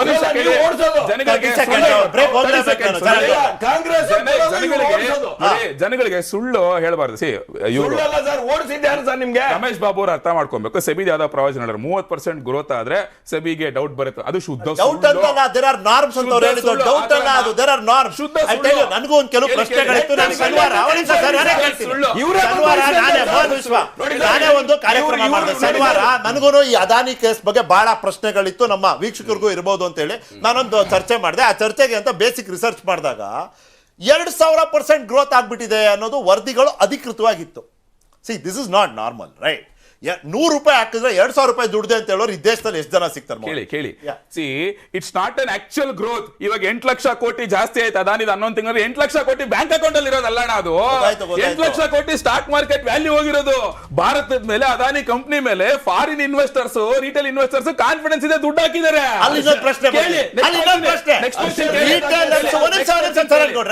ರಿಟೇಲರ್ಸ್ ಮತ್ತೆ ನಾನ್ ಪ್ರೊಫೆಷನಲ್ ಇನ್ವೆಸ್ಟರ್ಸ್ ಅವ್ರು ದುಡ್ಡು ಹಾಕ್ಲಿಲ್ಲ, ಹಂಗಂದ್ರೆ trust deficit. 75% of the shares of Adani groups are held by Adani ಫ್ಯಾಮಿಲಿನೇ. ಅರ್ಥ ಮಾಡ್ಕೊಳ್ಳಿ, ಅವರೇ ಇಟ್ಕೊಂಡಿರೋದು 75%. ಚರಣ್ ಗೌಡ್ರು, ರಮೇಶ್ ಬಾಬು ಅವರು ನೀವೆಲ್ಲ ಅದಾನಿ ಮೆನ್ಷನ್ ಮಾಡಿದ್ರೆ ಚರ್ಚೆ ಮಾಡಿದ್ರೆ ಒಂದ್ ಬ್ರೇಕ್ ಹೋಗಿ ಬರ್ತೀನಿ ಚರಣ್ ಗೌಡ್ರೆ. ಯಾಕೆ ಗೊತ್ತಾ, ಬ್ಯಾಕ್ ಟು ದ ಪಾಯಿಂಟ್ ಬರ್ಬೇಕು ನಾವು. ನಾವು ಎಲ್ಲಿಗೆ ಹೋದ್ವಿ ಅಂದ್ರೆ ಮೋದಿಯಿಂದ ಅದಾನಿ ಅಂಬಾನಿ ತನಕ ಹೋಗ್ಬಿಟ್ವಿ, ವಾಪಸ್ ಮೋದಿಗೆ ಬರ್ಬೇಕು. ಅದಕ್ಕೇನೆ ಇಲ್ಲಿ ಚರ್ಚೆ ಏನು ಅಂದ್ರೆ ಚರಣ್ ಗೌಡ್ರೆ, Modi magic HDK logic break ಆದ್ಮೇಲೆ ವಾಪಸ್ ಬರ್ತೀನಿ. ಅಲ್ಲ, ನಿಮ್ ತೃಪ್ತಿಗೆ ಮೋದಿ ಬಗ್ಗೆ ಮಾತಾಡೋಣ. ಹೇಳ್ಬಿಡಿ 30 ಸೆಕೆಂಡ್ಸ್ ಸರ್, 30 ಹೇಳ್ಬಿಡಿ, ಒಂದು ಬ್ರೇಕ್ ಹೋಗ್ತೀನಿ. ಹೇಳಿ ನಾವೇನ್ ಹೇಳೋದಂದ್ರೆ, ಟಾಟಾ ಕಂಪನಿನ ಈ ದೇಶದಲ್ಲಿ ಯಾಕೆ ಕ್ವಶನ್ ಮಾಡಲ್ಲ ಅಂದ್ರೆ, Tata company sir bottom line is strong. C Ambani Adani ಇದೆಯಲ್ಲ ಸರ್, ಟಾಪ್ ಲೈನ್ ಸ್ಟ್ರಾಂಗ್. ಇವ್ರಿಗೆ ಫೌಂಡೇಶನ್ ಇರಲ್ಲ ಸರ್. ಈ ಗಿರಾಕಿಗಳು ದಬಾರಂತ ಬಿದ್ದೋಗೋರು ಒಂದಿನ, ಇವ್ರು ರಾತ್ರಿ ಓಡೋಗ್ಬಿಡ್ತಾರೆ. ಅವ್ರು ಕಾಂಗ್ರೆಸ್ನವ್ರು 1,000 ಕೋಟಿ ಕೊಟ್ಟಿರ್ಲ್ವಾ, ಅದಕ್ಕೆ ನಾವು ಕೊಟ್ವಿ ಓಡೋಗ್ಬಿಟ್ಟ ಅಂತಾರೆ. ಈ ಕ್ವಶನ್ಗೋಸ್ಕರ ಅಷ್ಟೇ. ಅಂಬಾನಿ ಗ್ರೂಪ್ ಸ್ಟಾರ್ಟ್ ಆಗಿ 52 ವರ್ಷ ಅಡಿಪಾಯ ಇಲ್ಲ. ಅಂಬಾನಿ ಗ್ರೂಪ್ ಸ್ಟಾರ್ಟ್ ಆಗಿ 52 ವರ್ಷ ಆಯ್ತು. ಅದಾನಿ ಗ್ರೂಪ್ ಸ್ಟಾರ್ಟ್ ಆಗಿ 36 ವರ್ಷ ಆಯ್ತು. ಬಿದೋಗ್ಬಿಡ್ತಾ? ಏನ್ ಸುಳ್ಳು ಹಿಂಗೆ ಹೇಳೋದು? ಏನ್ ಗೊತ್ತಾ ಕೇಳಿ, ಅದ್ಯಾವುದೋ 5 ಜನ ಎಂಪ್ಲಾಯೀಸ್ ಇರುವಂತ ಏಡನ್ಬರ್ಗ್ ರಿಪೋರ್ಟ್ ಮೇಲೆ ನಂಬಿಕೆ ಇದೆ ರೀ. ನಮ್ಮ LIC MD ಬಂದು ಹೇಳ್ತಾರೆ 0.95% BBC ಮೇಲೆ ನಂಬಿಕೆ ಇದೆ. ಕಾಂಗ್ರೆಸ್ JDS ಅವ್ರಿಗೆ ಇಷ್ಟೇ ಹೇಳಿದಿರಿ. 0.97% ಅಂತ ನೀವೇನ್ ಹೇಳ್ತಿದ್ದೀರಿ. ರಮೇಶ್ ಬಾಬು ಅವರು ಅವಾಗಲೇ ಬಹಳ ಅಕ್ಯುರೇಟ್ ಆಗಿ ಒಂದು ಪ್ರಶ್ನೆ ಕೇಳಿದ್ದಾರೆ, what is the quantum of that amount ಅಂತ. ಇದು 0.97% ಆಫ್ 100 rupees ಅಂದ್ರೆ ಊನಪ್ಪ 97 ಪೈಸಾ ₹1 ಕಳ್ಕೊಂಡಿಲ್ಲ ಬಿಡು ಅಂತೇಳಿ ಬಿಟ್ಬಿಡ್ಬೋದಾಗಿತ್ತು. ಆದ್ರೆ 0.97% of a multi-thousand crore asset of the country. That is not a question. ಇವ್ರು ಹೇಳಿದ್ರು ಮುಳುಗೋಯ್ತು LIC ಶೇರ್ಸ್ ವ್ಯಾಲ್ಯೂ. ಎಲ್ಲಿ ಮುಳುಗೋಯ್ತು? ಇವತ್ತೂನು LIC ಅದಾನಿ ಇನ್ವೆಸ್ಟ್ ಮಾಡಿರೋ ಶೇರ್ಸ್ ವ್ಯಾಲ್ಯೂ ಆಲ್ಮೋಸ್ಟ್ 40,000 ಕೋಟಿ. ಅವ್ರು ಹಾಕಿದ್ 25,000 ಕೋಟಿ still it is in profit. ಇವರು ಇವಾಗ 25,000 ಕೋಟಿ ಏನು ಹಾಕಿದ್ರದು, ಅದು 80,000 ಕೋಟಿಗೆ ಹೋಗಿತ್ತು. ಅವಾಗ ಮಾತಾಡ್ಲಿಲ್ಲ, ಓ ಅದಾನಿಯಿಂದ ಮೇಲೋಟಾಯ್ತು ಶೇರ್ಸ್ ಅಂತ ಹೇಳ್ಬಿಟ್ಟು. ಆ 80ರಿಂದ 50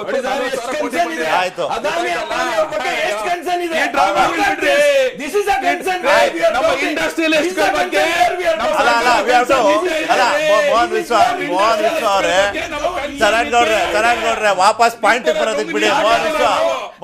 ಬ್ರೇಕ್ ಹೋಗಿ ಬರ್ತೀನಿ. ಬ್ರೇಕ್ ಆದ್ಮೇಲೆ ಅದಾನಿ ಅಂಬಾನಿ ಚರ್ಚೆ close. Modi magic HDK logic to the point. Welcome back sir. ಕಡೆ ಸುತ್ತಿನ ಒಂದೊಂದು ಮಾತು ಮೋದಿ ಮ್ಯಾಜಿಕ್ ಬಗ್ಗೆ ಸರ್. ಚರಣ್ ಗೌಡ್ರೆ ಶುರು ಮಾಡ್ತಾರೆ. ನೋಡಿ ಸರ್, ಮೋದಿ ಈಗ ಪದೇ ಬರ್ತಾ ಇದ್ದಾರೆ. ಮೋದಿ ಕೇಂದ್ರಿತ ಚುನಾವಣೆ ಮಾಡೋದ್ರಲ್ಲಿ ಯಾವ ಯತ್ನಾನು ಇವರು ಬಿಡ್ತಾ ಇಲ್ಲ. ಬಿಜೆಪಿ ಸ್ಥಳೀಯತೆ, ಸ್ಥಳೀಯ ನಾಯಕತ್ವ, ನಿಮ್ಮ ಪಕ್ಷ ಅತಿ ಹೆಚ್ಚು ಅವಲಂಬಿತ ಆಗಿರುವಂತದ್ದು ಈ 2 ವಿಷಯಗಳ ಮೇಲೆ, ಸ್ಥಳೀಯತೆ, ಸ್ಥಳೀಯ ನಾಯಕತ್ವ.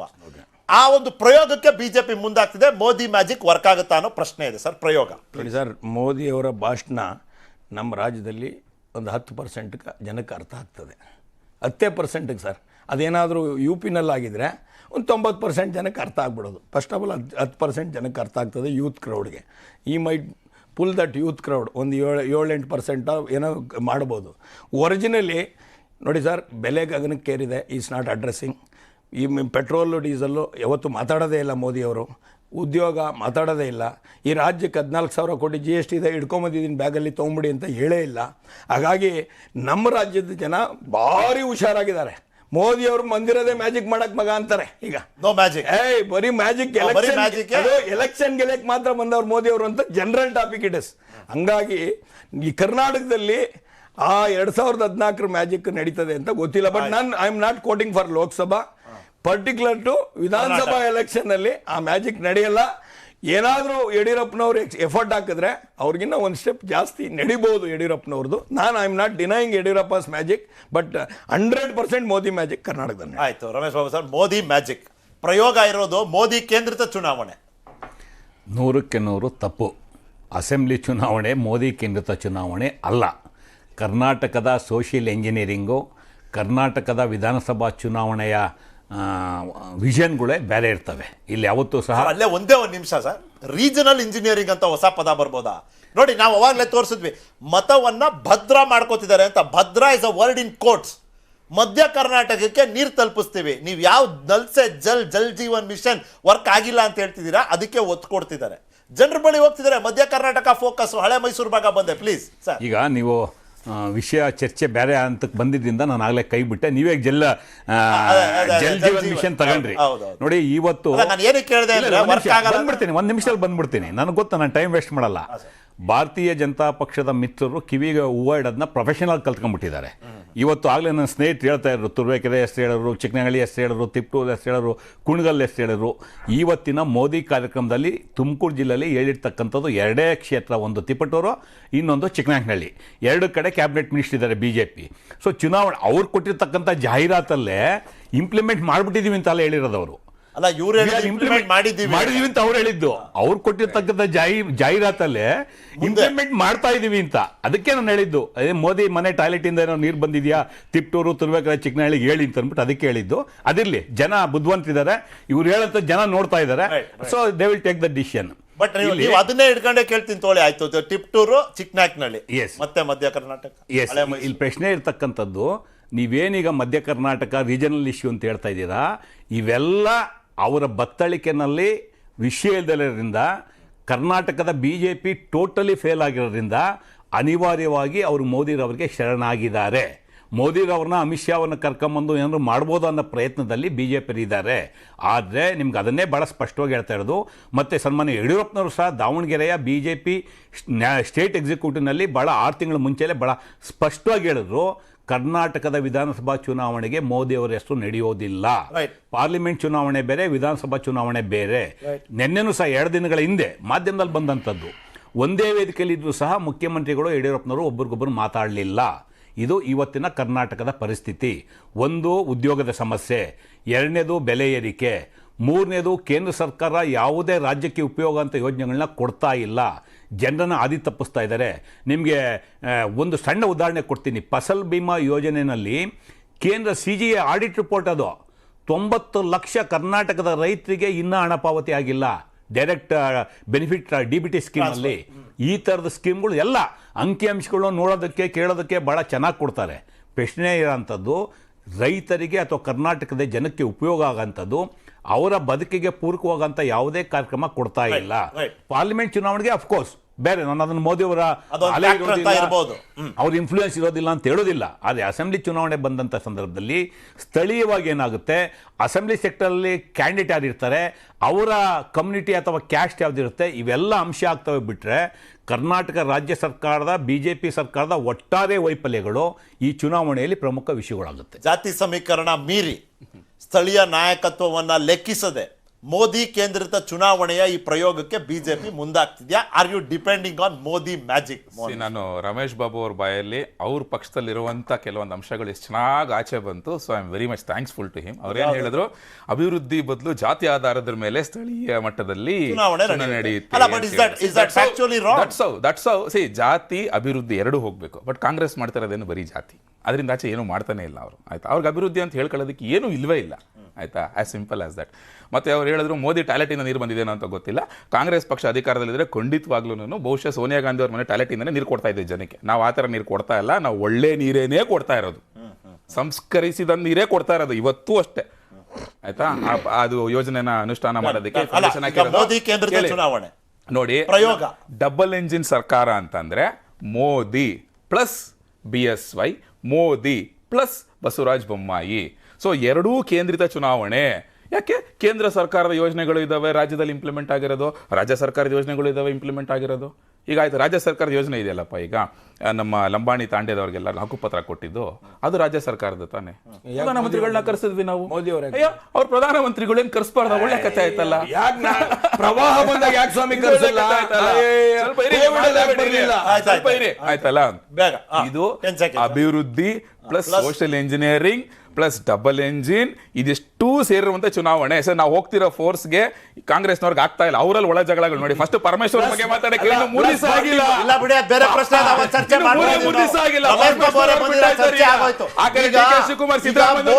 ಮೋದಿ ಮ್ಯಾಜಿಕ್ ಮುಗಿತು. ಮೋದಿ ಮ್ಯಾಜಿಕ್ ಚರ್ಚೆ ಇಲ್ಲಿಗೆ ನಿಲ್ಸೋಣ.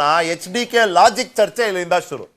ಅಕಸ್ಮಾತ್ ಈ ರೀತಿ ಪದೇ ಪದೇ ಮೋದಿ ಅವರು ಬರೋದ್ರಿಂದ BJP ಏನಾದ್ರು ಪ್ರಬಲ ಸ್ಥಾನ ಪಡ್ಕೊಂಡ್ಬಿಟ್ರೆ ಬ್ರಾಹ್ಮಣನ ಕರ್ಕೊಂಡ್ಬಂದು CM ಮಾಡ್ಬಿಡ್ತಾರೆ ಅಂತ ಹೇಳೋದ್ರ ಹಿಂದೆ ಇದ್ದಂತ ಲಾಜಿಕ್ ಏನೋ, ಅದಾದ್ಮೇಲೆ ಆ ಮಾತನ್ನ ಅರ್ಥೈಸ್ಕೊಂಡಂತ ರೀತಿನೇ ತಪ್ಪು ಅಂದ್ರು HDK.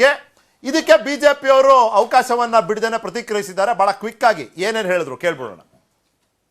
ಪ್ರಹ್ಲಾದ್ ಜೋಶಿ ಅವರು ನಮ್ಮ ದಕ್ಷಿಣ ಕರ್ನಾಟಕದ ಬ್ರಾಹ್ಮಣರಿದ್ದಾರಲ್ಲ, ಆ ಸಂಸ್ಕೃತಿಯ ಬ್ರಾಹ್ಮಣರಲ್ಲ ಅವರು. ಇವರು ಯಾವ ಶೃಂಗೇರಿ ಮಠದ ಒಂದು ಪೇಶಾವರ ಗ್ರೂಪ್ನವರು ಪೇಶ್ವೆಗಳು ಶೃಂಗೇರಿಯ ಮಠವನ್ನು ಒಡೆದಂತರೇನಿದ್ದಾರೆ, ಅಲ್ಲಿಯ ದೇವರ ವಿಗ್ರಹವನ್ನು, ಆ ಒಂದು ವರ್ಗಕ್ಕೆ ಸೇರಿದಂಥವ್ರು ಇವರು. ಮಹಾತ್ಮ ಗಾಂಧೀಜಿಯವರನ್ನು ಕೊಂದಂಥ ವರ್ಗಕ್ಕೆ ಸೇರಿರ್ತಕ್ಕಂಥವ್ರು ಇವರು. ಅವರನ್ನು ಮುಂದಿನ ಮುಖ್ಯಮಂತ್ರಿ ಮಾಡ್ತಕ್ಕಂಥದ್ದಕ್ಕೆ ಈಗಾಗಲೇ RSSನಲ್ಲಿ ತೀರ್ಮಾನಗಳೇನಾಗಿದೆ.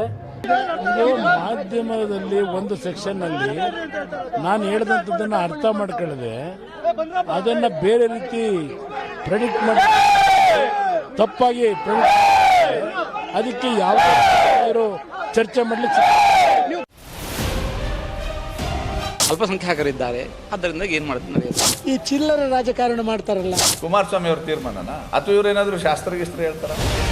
ಕುಮಾರಸ್ವಾಮಿ ಅಂತ ಹಿರಿಯರು ಎಡ್ವಿಡಿಯಲ್ಲಿ ಮಾತಾಡಿದ್ದಾರೆ. ಕುಮಾರಸ್ವಾಮಿ ಅವರು ನಮ್ಮ ಪಾರ್ಲಿಮೆಂಟರಿ ಬೋರ್ಡ್ನ ಚೀಫ್ ಅಲ್ಲ. JDS 20 ಸ್ಥಾನಗಳನ್ನು ಗೆಲ್ಲುವುದಿಲ್ಲ ಅನ್ನುವ ಮನಭ್ರಾಂತಿಗಳು ಪ್ರಾರಂಭ ಆಗಿದೆ. ಬ್ಯಾಲೆನ್ಸ್ ಇಲ್ಲದಂಥ ಸ್ಟೇಟ್ಮೆಂಟ್ ಅವ್ರಿಗೆ ಕೊಡಬಾರ್ದು ಅಂತೇಳಿ ನಾವು ವಿನಂತಿ ಮಾಡ್ತೀವಿ.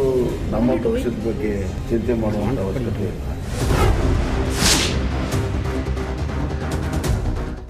ಕುಮಾರಸ್ವಾಮಿ ಅವರ ಒಂದು ಮಾತಿಗೆ ಸಾಲಾಗಿ ಬಿಜೆಪಿ ನಾಯಕರು ಪ್ರತಿಕ್ರಿಯೆ ಕೊಟ್ಬಿಟ್ರು. ನೋಡಿ, ಚರಣ್ ಗೌಡ್ರೆ, ನಾನು ಅವಾಗ್ಲೇನೆ ಕೇಳಿದೆ, ಬ್ರಾಹ್ಮಣ ಸಮುದಾಯ ಇರೋದೇ 3-4%, ಅದು ಕೆಲವು ಕ್ಷೇತ್ರದಲ್ಲಿ ಪ್ರಾಬಲ್ಯ. ನಾನು ಹೇಳ್ತೀನಿ sir, we have high regards and ಆ ಪರ್ಟಿಕ್ಯುಲರ್ ಸಮಾಜಕ್ಕೆ ದೇವೇಗೌಡರ ಕುಟುಂಬ ಆ ಸಮಾಜದ ಇದನ್ನು ಬಯಸಿದಷ್ಟು ಯಾರೂ ಬಯಸಿಲ್ಲ, ಆ ಮಾರ್ಗದರ್ಶನ ತಗೊಂಡಷ್ಟು ಇನ್ಯಾರೂ ತಗೊಂಡಿಲ್ಲ. ಆ ಕುಟುಂಬಕ್ಕೆ ಆ ಸಮುದಾಯದ ಮಾರ್ಗದರ್ಶನವೂ ಇದೆ, ನಂಬಿಕೆನೂ ಇದೆ. ಇವರು ಹೇಳಿದ್ದು ನವಗ್ರಹ ಯಾತ್ರೆ ಅಂತ ಮಾಡಬೇಕು ಅಂತ. ನವಗ್ರಹದಲ್ಲಿ ದೇವೇಗೌಡರು ಸೇರ್ಕೊಂತಾರೆ. ಈಗಪ್ಪ ಹೇಳ್ತಾರೆ ಯಾರೋ ಈ ಮನುಷ್ಯ ಪ್ರಹ್ಲಾದ್ ಜೋಶಿ, ನವಗ್ರಹ ಯಾತ್ರೆ ಮಾಡಬೇಕು, ದೇವೇಗೌಡ ಒಬ್ಬ, ಅದು ಆಮೇಲೆ 2 ಮಕ್ಕಳು, ಅವ್ರ ಹೆಂಡರು ಅಂತೆಲ್ಲ ಹೇಳಿದ್ರು. ನವಗ್ರಹ ಯಾತ್ರೆ ಅಂದರೆ ದೇವೇಗೌಡರು ಈ ದೇಶದ ಮಾಜಿ ಪ್ರಧಾನಿಗಳನ್ನು ಗ್ರಹ ಅಂದರು. ಇದು ವಾಜಪೇಯಿನೂ ಅಡ್ವಾಣಿ ಇಬ್ಬರೇ 2 ಸೀಟ್ ಇದ್ದಾಗ ಯಾತ್ರೆ ಮಾಡಿದ್ರಲ್ಲ, ನಾವು ರಾಹುಕೇತು ಯಾತ್ರೆ ಅಂತ ಯಾವತ್ತೂ ಹೊಂದಿಲ್ಲ. Because we have high regards an Vajpayee and Advani. ಆ ಮಾತಿನ ಬರ ಇದೆಯಲ್ಲ, ನವಗ್ರಹ ಯಾತ್ರೆ ಅಂತ ಹೇಳಿದ್ರಲ್ಲ, ಅವ್ರು ಹೇಳಿದ್ದೇನೆಂದರೆ, ಈ ನಮ್ಮ ಕರ್ನಾಟಕದ ಬ್ರಾಹ್ಮಣ ಸಮಾಜ ಹೆಂಗಿದೆ, ಪೇಶ್ವಾ ಬ್ರಾಹ್ಮಣ ಸಮಾಜ ಅವ್ರದ್ದು ಹೆಂಗಿತ್ತು ಅಂದರೆ, ಇವರೇ ಅಂಬೇಡ್ಕರ್ನ ಅಯ್ಯೋ ಅನಿಸಿದ್ದು, ಇವರೇ ದಲಿತ ಮತ್ತು ನಮ್ಮ ಏನು ಬೇರೆ ಸಮಾಜಗಳಿಗೆ ವಿದ್ಯಾಭ್ಯಾಸ ಕೊಡಬಾರ್ದು, ಅದು ಕೊಡಬಾರ್ದು ಅಂತ ಶಿವಾಜಿ ಮಹಾರಾಜರಿಗೂ ಬೆನ್ನಿಗೆ ಚೂರಿ ಹಾಕಿದ್ದು ಈ ಸಮಾಜನೇ. ಈ ಸಮಾಜದಿಂದ ಬಂದವರು ಗೋಲ್ವಾಲ್ಕರ್ರು, ಸಾವರ್ಕರ್ರು, ಗೋಡ್ಸೆಯವರು, ಇಂಥ ಮನಸ್ಥಿತಿ ಇರೋರನ್ನ ಈ ರಾಜ್ಯದ ಇದು ಮುಖ್ಯಮಂತ್ರಿ ಮಾಡಬೇಕು ಅಂತ ಹೊರಟಿದೆ BJP. ಅದಕ್ಕೋಸ್ಕರ ಆ ಬರದಲ್ಲಿ ನವಗ್ರಹ ಯಾತ್ರೆ ಅದು ಮಾತಾಡಿದ್ದಾರೆ. ಅಲ್ಲ, ಕರೆಕ್ಟ್ ಆಯ್ತು, ನೀವೇನೋ ಸಮಜಾಯಿಸಿ ಕೊಟ್ಟಿದ್ದೀರಿ. ಜನ ತೀರ್ಮಾನ ಮಾಡ್ತಾರೆ. It is clear. ಜನ ತೀರ್ಮಾನ ಮಾಡ್ತಾರೆ. ಅವರು ಕರ್ನಾಟಕ ಅಲ್ಲ ಸರ್, ನಾನು ಪ್ರಶ್ನೆ ಕೇಳ್ತೀನಿ. ಅಂದ್ರೆ ಕಳ್ಳನ್ ಮಗ ಕಳ್ಳನ, ಅವ್ರಿಗೆ ಅವಕಾಶ ಇಲ್ವಾ? ಒಂದ್ ನಿಮಿಷ ಸರ್, ಬ್ರಾಹ್ಮಣರು ಪೂರ್ವಜರು ಯಾರ್ಯಾರು ಏನೇನ್ ಮಾಡಿದ್ದಾರೆ ಅನ್ನೋದು ಅವ್ರಿಗೆ ಗೊತ್ತು ಸರ್. ಇವ್ರೇನ್ parliamentary board member? CT Ravi ಅಂತ ಹೇಳಿದ್ರಲ್ಲ, ಅದಕ್ಕೆ ಉತ್ತರ ಕೊಡಿ. ಮೋದಿ ಅವ್ರ ಬಗ್ಗೆ ನಾವು ಅಷ್ಟು ಗೌರವಪೂರ್ವಕ ಮಾತಾಡ್ತೀವಿ. ಮಾಜಿ ಪ್ರಧಾನಿ ಬಗ್ಗೆ ನವಗ್ರಹ ಅಂತಾರೆ. ಆ ನವಗ್ರಹದಲ್ಲಿ ದೇವೇಗೌಡನು ಇದ್ದಾನೆ ಅಂತ ಸ್ಟೇಟ್ಮೆಂಟ್ ಕೊಡ್ತಾರೆ. ರಿಪ್ಲೈ ಮಾಡಿಲ್ಲ ಅಂದ್ರೆ ವಿಡಿಯೋ ಆನ್ ಮಾಡ್ತೀನಿ. ಅವರು ದೇವೇಗೌಡರನ್ನ ನವಗ್ರಹದಲ್ಲಿ ಒಂದು ಗ್ರಹ ಅನ್ಬೇಕಾದ್ರೆ ಇವರ ಮನಸ್ಥಿತಿ ನಾವು ಗೋಡ್ಸೆ ಮನಸ್ಥಿತಿ ಅಂತ ಹೇಳ್ಬೇಕಾ ಬೇಡವಾ? ಆ ಗೋಡ್ಸೆ ಮನಸ್ಥಿತಿನ ಬ್ರಾಹ್ಮಣ ಸಮಾಜಕ್ಕೆ ಅಂತ ಹೇಳಬಾರದು. ಪೇಶ್ವಾ ಸಮಾಜ ಏನಿತ್ತು, ಪೇಶ್ವಾ ಸಮಾಜ, ಆ ಸಮಾಜನ ಕುರಿತು ಮಾತಾಡಿದ್ದಾರೆ. ಮಹಾರಾಷ್ಟ್ರದ ಮೇಲಿತ್ತು ಆ ಸಮಾಜ, ಎಷ್ಟು ತುಳಿತಕ್ಕೆ ಶೂದ್ರನ್ನ ದಲಿತರನ್ನ ತುಳಿದಿದ್ರು ಅಂತ ಮನಸ್ಥಿತಿ ಇರೋಂಥವ್ರು ಇವರು. ಇವ್ರನ್ನ ಹೋಗಿ ಮುಖ್ಯಮಂತ್ರಿ ಮಾಡಬೇಕು ಅಂತ ಹೊರಟಿದ್ದಾರೆ ಅಂತ ಕುಮಾರಸ್ವಾಮಿ ಅವರು ಹೇಳಿದ್ರು. ಅಲ್ಲ 100% ಅಲ್ಲ ಹೇಳ್ತೀನಿ. ರಮೇಶ್ ಬಾಬು ಅವರು ಇದರಲ್ಲಿ ನ್ಯೂಟ್ರಲ್ ಪ್ಲೇಯರ್ ಅಲ್ಲಿರೋದು. ಯಾಕಂದ್ರೆ ಪಕ್ಷ ಮಾತು ಕೊಟ್ರೆ ನಿಮ್ದು, ಮಾತಾಡ್ರೋದು ಇವ್ರ ಬಗ್ಗೆ. ಇಲ್ಲ, ಅವರು ಇದ್ರಲ್ಲಿ ನ್ಯೂಟ್ರಲ್. ರಮೇಶ್ ಬಾಬು ಅವ್ರ ರೆಫ್ರಿ ಇವತ್ತು. ರಮೇಶ್ ಬಾಬು ಅವರೇ ಮತ್ತೊಮ್ಮೆ ಸರ್, 3% ಯಾವುದೋ ಒಂದು 5-6 ಕ್ಷೇತ್ರದಲ್ಲಿ ಒಂದಷ್ಟು ಪ್ರಾಬಲ್ಯ ಮತದಾನದಲ್ಲಿ ಹೇಳ್ಬಿಡು ನಡೀತದೆ. ಆದ್ರೆ ಇದೇ ವೀಕ್ಷಕರಿಗೆ ಗೊತ್ತಿದೆ, ಈ ಬ್ರಾಹ್ಮಣ ಅಭಿವೃದ್ಧಿ ಮಂಡಳಿಗೆ ಇದೇ ಕುಮಾರಸ್ವಾಮಿ ಅವರು ಸಹಾಯ ಮಾಡಿದ್ದಾರೆ.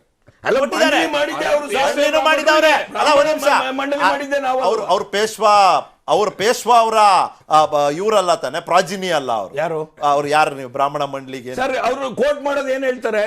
ನಮ್ಮ ದಕ್ಷಿಣ ಭಾರತದ ಮನಸ್ಥಿತಿ ಇರೋ ಬ್ರಾಹ್ಮಣ ಸಮಾಜ ಎಲ್ಲ ಮಹಾರಾಷ್ಟ್ರದ ಮೇಲಿದ್ರಲ್ಲ, ಯಾರು ಗೋಲ್ವಾರ್ಕರ್ ಸಂಸ್ಥೆ ಆ ಸಂಸ್ಕೃತಿಯ ಅಂದ್ರೆ ಮನಸ್ಥಿತಿ ಇವರು ನಮ್ಮ ಉತ್ತರ ಕರ್ನಾಟಕದಲ್ಲಿ ಬ್ರಾಹ್ಮಣರೆಲ್ಲ 4 ಡಿಸ್ಟ್ರಿಕ್ಟ್ ಪಾರ್ಟಿ ಅಂದ್ರು. ಈ ಮನುಷ್ಯ ಇದು ರಾಜ್ಯಾಧ್ಯಕ್ಷ ಆದ 40 ಸೀಟ್ ಬಂದಿತ್ತು, ಮರಿಬಾರದು.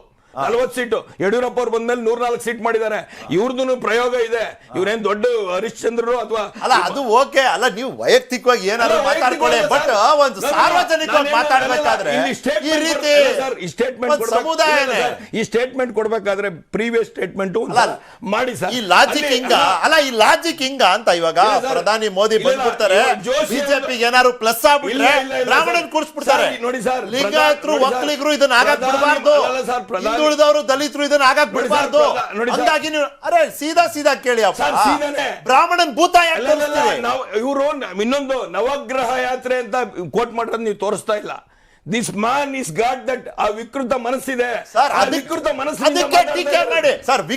ವಿಕೃತಿ ಉತ್ತರನ ಅದೇ ಅಲ್ಲಿ ಆ ವಿಕೃತ I for N I makes the whole world blind. ಯಾರು ಸರ್ ಹೇಳಿದ್ರು? ಆ ಮೆಂಟಾಲಿಟಿಯಿಂದ ಆಚೆ ಬಂದಿಲ್ಲ ಅಂತ ಕೋಟ್ ಆಯ್ತು. ರಮೇಶ್ ಬಾಬು ಅವರು ರೆಫರಿ ಇದ್ದಾರೆ, ಒಂದು ನಿಮಿಷ. ಇಲ್ಲ ಸರ್, ನಾವು ಸಮಾಜದ ಬಗ್ಗೆ ಅಲ್ಲ, ನೀವು ಹೇಳಿದಿರಿ ಅಲ್ಲಿ ಆಡಿದ ಮಾತು ಬಾಣ ವಾಪಸ್ ಬರಲ್ಲ.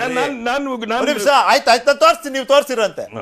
ರೆಫರಿ ರಮೇಶ್ ಬಾಬು ಅವರೇ, ಸಮಾಜ ಪರಿಣಾಮಕಾರಿ ಮತದಾನ ಇಲ್ಲ, ಈ ಆಡಿಸ್ಬಿಡು, ಏನ್ ನಡೀತದೆ, ಏನಾಗ್ಬಿಡ್ತದೆ?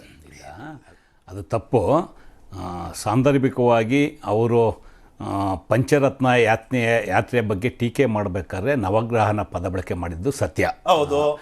ಪ್ರಹ್ಲಾದ್ ಜೋಶಿರವರು ಕೇಂದ್ರದ ಒಬ್ಬ ಕ್ಯಾಬಿನೆಟ್ ಸಚಿವರಿದ್ದಾರೆ, ದಟ್ಟು ಪಾರ್ಲಿಮೆಂಟ್ರಿ ಅಫೇರ್ಸ್. ಅವರು ಸಂಸದೀಯ ಸಚಿವರಾಗಿ ಅವರು ಮಾತಿನ ಮೇಲೆ ಇಡ್ತಾ ಇರಬೇಕಾಗಿತ್ತು. ಹಂಗಂತೇಳಿ ಕುಮಾರಸ್ವಾಮಿ ಹೇಳಿದ್ದು ತಪ್ಪು, ಒಪ್ಕೋತೀನಿ, ಇಲ್ಲ ಅಂತ ಹೇಳಲ್ಲ. ಬಟ್ ಇಲ್ಲಿ ಪ್ರಶ್ನೆ ಇರೋ ಅಂಥದ್ದು, ಪ್ರಹ್ಲಾದ್ ಜೋಶಿರವರು ಹಿಂದೆ BJP ಅಧ್ಯಕ್ಷರಾಗಿದ್ದರು, ಅವ್ರನ್ನ ಮುಖ್ಯಮಂತ್ರಿಗಳು ಮಾಡಬೇಕು ಅಂತ ಅಂದ್ಬಿಟ್ಟು ಒಂದು ಪ್ರಯತ್ನ ನಡೀತಾ ಇದೆ. ಅದನ್ನು ಹೇಳಬೇಕಾದ್ರೆ ಕುಮಾರಸ್ವಾಮಿಯವರು ಜಾತಿ ಪದ ಬಳಕೆಯ ಅವಶ್ಯಕತೆ ಇರಲಿಲ್ಲ, ಬಳಸಿದ್ದಾರೆ. ಅವಶ್ಯಕತೆ ಇರಲಿಲ್ಲ. ಇವತ್ತು ಅಲ್ಲಿ ಜಾತಿ ಸಮೀಕರಣದ ಏನಾದ್ರು ಎಫರ್ಟ್ಸ್ ಇದೆಯಾ ಅಂತ ನಾನು ಕೇಳ್ತಾ ಇರೋದು. ಕನ್ಸಾಲಿಡೇಟ್ ಮಾಡ್ಕೊಂಡ್ಬಿಡೋಣ ಓಟ್ಗಳನ್ನ, ಬ್ರಾಹ್ಮಣನ ಭೂತ ದಕ್ಷಿಣದ ಬ್ರಾಹ್ಮಣರು ಅಂತ ಹೇಳಿದಾರಲ್ಲ ಸರ್. ದಕ್ಷಿಣದ ಭಾರತದ ಬ್ರಾಹ್ಮಣರ ಮೆಂಟಾಲಿಟಿ ಪೇಶ್ವೆ ಅವ್ರಿಗೆ ಇರಲಿಲ್ಲ. ಆ ಸಮಾಜಕ್ಕೆ ಆ ವಿಕೃತ ಮನಸ್ಸಿನ ಮನುಷ್ಯ ಇವರು ಅಂತ ಅದರ ಅರ್ಥ. ಸ್ಪೆಷಲ್ ಅಲ್ಲ, ಸ್ಪೆಷಲ್ ಅಲ್ಲ ಸರ್. ಅವ್ರು ಮಾತಾಡಿದ್ದೀರಿ ರಮೇಶ್ ಬಾಬು ಮುಂದೆ. ಈಗ ಹಿಂದೆ ಅವರ ನಾಯಕತ್ವದಲ್ಲೇ ಚುನಾವಣೆ ಆಗಿರ್ತಕ್ಕಂಥ ಘಟನೆಗಳು ನೋಡಿದ್ದೇವೆ. ಪ್ರಹ್ಲಾದ್ ಜೋಶಿರವರು, ಕುಮಾರಸ್ವಾಮಿರವರು ಜಾತಿ ಹೇಳಿಕೆಯನ್ನು ಬಿಟ್ಟು ಅವ್ರು ಹೇಳಿದಂಥ ವಿಚಾರಗಳಲ್ಲಿ ಹೊಸದೇನೂ ಇಲ್ಲ. ಪ್ರಹ್ಲಾದ್ ಜೋಶಿರವ್ರನ್ನ ಮುಖ್ಯಮಂತ್ರಿ ಮಾಡಬೇಕು ರಾಜ್ಯದಲ್ಲಿ ಅಂತೇಳಿ ಹಲವಾರು ಸಂದರ್ಭಗಳಲ್ಲಿ ಪ್ರಯತ್ನಗಳು ನಡೆದಿದ್ದಾವೆ. ಹಿಂದೆ ಸನ್ಮಾನ್ಯ ಯಡಿಯೂರಪ್ಪನವರು ರಾಜೀನಾಮೆ ಕೊಟ್ಟಂಥ ಸಂದರ್ಭದಲ್ಲಿ ಪ್ರಹ್ಲಾದ್ ಜೋಶಿ, ಅರವಿಂದ್ ಬೆಲ್ಲದ್ದು, ನಮ್ಮ ಧಾರವಾಡ ಶಾಸಕರು, ಈ ಥರ 4-5 ಜನ ಹೆಸರುಗಳು ಇನ್ಕ್ಲೂಡಿಂಗ್ BL ಸಂತೋಷ್ ಹೆಸರುಗಳು ಪ್ರಸ್ತಾಪ ಆಗಿ ನಿಜ. ಇವತ್ತು ಮತ್ತೆ ಅವರ ಪ್ರಯತ್ನ ಇರ್ಬೋದು, ಅವನು ಮತ್ತೆ ಮುಖ್ಯಮಂತ್ರಿ ಮಾಡೋದು ತಪ್ಪು ಅಂತಲೂ ಅಲ್ಲ. ಕರ್ನಾಟಕದಲ್ಲಿ ಆ ಸಮುದಾಯದವರು ಮುಖ್ಯಮಂತ್ರಿಗಳು ಆಲ್ರೆಡಿ 2 ಮುಖ್ಯಮಂತ್ರಿಗಳಾಗಿದ್ದಾರೆ, ಮುಂದೆ ಆಗಬಾರ್ದು ಅಂತಲೂ ಏನಿಲ್ಲ. ಇದು ಯಾವ್ಯಾವ ಸಮುದಾಯಗಳು ಸಣ್ಣ ಸಮುದಾಯಗಳಿದ್ದಾವೆ, ಸ್ವಾಭಾವಿಕ. ಅದೇ ರೀತಿ ಬ್ರಾಹ್ಮಣ ಸಮುದಾಯದ ರೀತಿಯಲ್ಲಿ ಸಂಖ್ಯೆಯಲ್ಲಿ 2% 3% ಇರೋರು ಭಾಳ ಜನ ಇದ್ದಾರೆ. ಅದರಲ್ಲಿ ಕ್ಲೈಮ್ ಅವರು ಮುಖ್ಯಮಂತ್ರಿ ಆಗಬಾರ್ದು, ಜಾತಿ ಕಾರಣಕ್ಕೆ ಆಗಬಾರ್ದು ಅನ್ನೋದು ತಪ್ಪು. ಆದರೆ ಅವರು ಪದ ಬಳಕೆ ಮಾಡಿದ್ದು ಅದೇನಾದ್ರು ಇಂಟರ್ಪ್ರಿಟೇಷನು. ಈಗ ಅವರು ನವಗ್ರಹ ಅಂತ ಹೇಳಿದ್ರು, ಆಯಿತು, ನವಗ್ರಹ ಕುಮಾರಸ್ವಾಮಿ ಹಿಂಗೆ ಹೇಳೋದನ್ನ ನೋಡಿ, ನವಗ್ರಹ ಅಂತೇಳಿ ನಮ್ಮ ಸಮುದಾಯಕ್ಕೆ ಅವಮಾನ ಮಾಡಿದಂತೆ ತೊಗೊಂಡಿದ್ರೆ ಅದು ಬೇರೆ ಟರ್ನ್ ಹೋಗ್ತಾ ಇತ್ತು. ಈಗ ನಾವು ಈಗ ಅವ್ರು ಕೋಟ್ ಮಾಡಿ ನವಗ್ರಹಗಳು ಒಂದೇ ಸಮುದಾಯ. ನಾನು ಹೇಳಿದೆ ವಿಕೃತಿ ಬೇಕಾಗಿದೆ. ಅದನ್ನೇ ಚರಣ್ ಗೌಡ್ರು ಹೇಳೋದನ್ನೇ ಒಂದು ನಿಮಿಷ ಒಪ್ಪಿ ಮಾತಾಡೋಣ. ನಾನು ಅದನ್ನೇ ಹೇಳ್ತಿರೋದು. ಈಗ ಅವರು ಮಾತಾಡೋ ಬರದಲ್ಲಿ ಅವರು ನಾಥರಾಮ್ ಗೂಡ್ಸೆ ವಂಶಸ್ಥರವರು, ಪೇಶ್ವೆ ಕುಟುಂಬದವರು ಅಂತ ಹೇಳಿದ್ದು ತಪ್ಪು, ನಾನು ಒಪ್ಕೋತೀನಿ. ಆದರೆ ಅವ್ರೇನೋ ಹಂಗೆ ಹೇಳೋದನ್ನ ಇಲ್ಲ 9 ನವಗ್ರಹ ಅಂತ ನಮ್ಮ ಕುಟುಂಬನ ಟಾರ್ಗೆಟ್ ಮಾಡಿ, ನಮ್ಮ ಸಮುದಾಯ ಟಾರ್ಗೆಟ್ ಮಾಡಿ ಮಾತಾಡಿದ್ದಾರೆ ಅಂದರೆ ಇವರಲ್ಲಿ ನಿಂತ್ಕೊತಾ ಇದ್ರು ಪ್ರಹ್ಲಾದ್ ಜೋಶಿರವರು. ಅವರು ಸಹ ಈ ಥರದ ಒಬ್ಬ ಕ್ಯಾಬಿನೆಟ್ ಸಚಿವರಾಗಿ, ಕೇಂದ್ರ ಸಚಿವರಾಗಿ ಯಾಕೆ ಕೀಳ್ಮಟ್ಟಕ್ಕೆ ಇಳಿಬೇಕು? ಪ್ರಚೋದನೆ ಮಾಡೋದಕ್ಕೆ ಅವರು ಎಲ್ಲೋ ಅವಕಾಶ ಕೊಟ್ಟರು. ನಾವು ಕಾಂಗ್ರೆಸ್ ಪಾರ್ಟಿ ಆಗಲಿ, ನಾನಾಗಲಿ ಕುಮಾರಸ್ವಾಮಿಯವರ ಹೇಳಿಕೆಯನ್ನು ಸಮರ್ಥನೆ ಮಾಡ್ತಾ ಇಲ್ಲ, ತಪ್ಪು. At the same time Prahlad ಜೋಶಿರವರು ದೇವೇಗೌಡರಂಥ ಒಬ್ಬ ಫಾರ್ಮರ್ ಪ್ರೈಮ್ ಮಿನಿಸ್ಟ್ರು ಈ ರಾಜ್ಯದ ಹಿರಿಯ ಚೇತನಕ್ಕೆ ನವಗ್ರಹದಲ್ಲಿ ಒಂದು ಗ್ರಹ ಅಂತ ಹೇಳಿದಂಥದ್ದು ತಪ್ಪು. ಈ ಥರದ ಪ್ರೊವೊಕೇಶನ್, ಪ್ರಚೋದನೆ ಮಾಡೋಂಥ ಹೇಳಿಕೆ ಕೆಲಸವನ್ನು ಯಾರೂ ಮಾಡಬಾರ್ದು. That in election time. ಮತ್ತೆ ಜಾತಿ ಹಿಡಿದು ಮಾತಾಡಬಾರ್ದು. I accept. Right Mohan Vishwa ಅವರೇ, ಲಾಸ್ಟ್ 1 ನಿಮಿಷ ನಿಮಗೆ ದಯವಿಡಿ. JDS ಕುಮಾರಸ್ವಾಮಿ ಅವ್ರಿಗೆ ಏನಾಗಿದೆ ಅಂತ ಹೇಳಿದ್ರೆ ಅವ್ರಿಗೇನು ವರ್ಕೌಟ್ ಆಗ್ತಾ ಇಲ್ಲ. ಆ ಗ್ರಾಫ್ ಹೋಗ್ತಾನೆ ಇಲ್ಲ. 25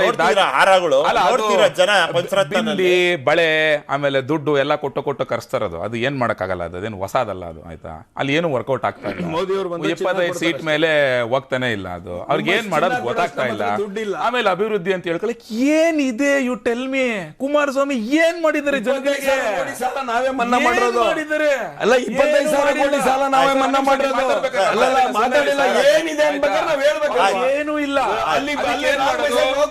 ರಾತ್ರಿ ಕುತ್ಕೊಂಡು ಯೋಚನೆ ಮಾಡೋದು, ಏನಾದ್ರು ಒಂದು ಹುಡುಕ್ಬೇಕಲ್ಲ, ನಾಳೆ ಬೆಳಗ್ಗೆ ತಗೋ ಏನೋ ಒಂದು ಜಾತಿ. ಅವ್ರು ನೋಡಿ ನಮ್ ಕಡೆ ರಿಯಾಕ್ಷನ್ ಬಿಟ್ಬಿಡ್ರಪ್ಪ ಅತ್ಲಾಗೆ, ಅವ್ರು ಮಾಧ್ಯಮದ ಮೇಲೆ ಹಾಕ್ಬಿಟ್ರಲ್ಲ, ಏನಂತ ಮಾಧ್ಯಮದಲ್ಲಿ ಈ ರೀತಿಯಾಗಿ ಉಲ್ಲೇಖ ಆಗಿದೆ ಅಂತ ಹೇಳ್ಬಿಟ್ಟು ಈಗ ತಾನೇ ಕೇಳಿಸಿದ್ರಿ ನೀವು, ನವಗ್ರಹ ಅನ್ನೋದು ತೋರಿಸಿಲ್ಲ ನೀವು, ಕೇಳಿದ್ರಿ ನೀವು,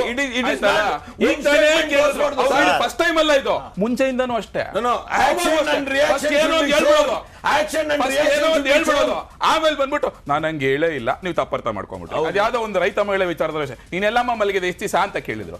ಆಮೇಲೆ ಅಯ್ಯೋ ನಾನು ಹಂಗೆ ಕೇಳಿಲ್ಲ ಅಂತ. ತಿರ್ಗಾ ಅಲ್ಲೆಲ್ಲ ನಾನು ಮುಸ್ಲಿಂ ಸಮುದಾಯದವರನ್ನ ಚೀಫ್ ಮಿನಿಸ್ಟರ್ ಮಾಡ್ಬಿಡ್ತೀನಿ ಅಂತಂದ್ರು. ಇನ್ನೆಲ್ಲ ಒಂದ್ ಕಡೆ ಹೋದ್ರು, ನೆಕ್ಸ್ಟ್ ಡೇ ದಲಿತರು ಮಾಡ್ತೀನಿ ಅಂತಂದ್ರು. ಮತ್ ವಾಪಸ್ ರಾಮನಗರಕ್ಕೆ ಬಂದ್ಬಿಟ್ಟು ನಾನೇ ಆಗ್ತೀನಿ ಅಂತ ಹೇಳಿ ನೀವು ಒಂದೊಂದ್ ಕಡೆ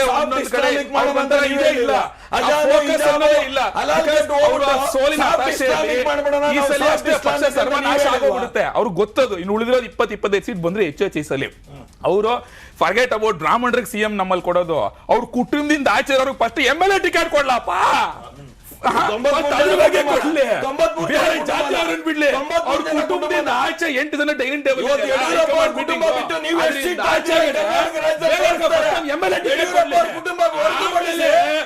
ಪಕ್ಷದ ಬಗ್ಗೆ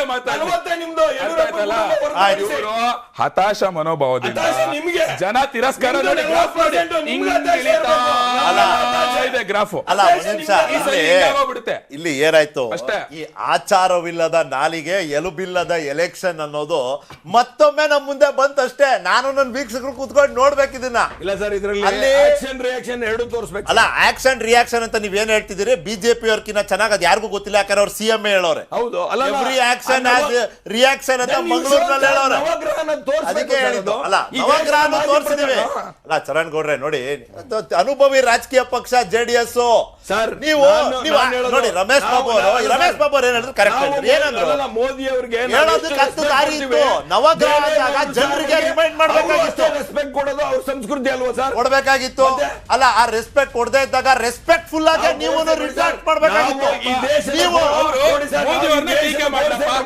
ಮೋದಿ ಅವ್ರನ್ನ ಟೀಕೆ ಮಾಡಿ, ಪ್ರಹ್ಲಾದ್ ಜೋಶಿ ಅವ್ರನ್ನ ಪರ್ಸನಲ್ ಆಗಿ ಟೀಕೆ ಮಾಡ್ಲಿ, ಬೊಮ್ಮಾಯಿ ಅವ್ರನ್ನ ಟೀಕೆ ಮಾಡ್ಲಿ, ಅವ್ರನ್ನ ಟೀಕೆ ಮಾಡ್ಲಿ, ಅದು ಬಿಟ್ಟು ಬ್ರಾಹ್ಮಣ ಸಮುದಾಯ ಮಾಡಿದ್ದಾರೆ ಅಂತಂದ್ರೆ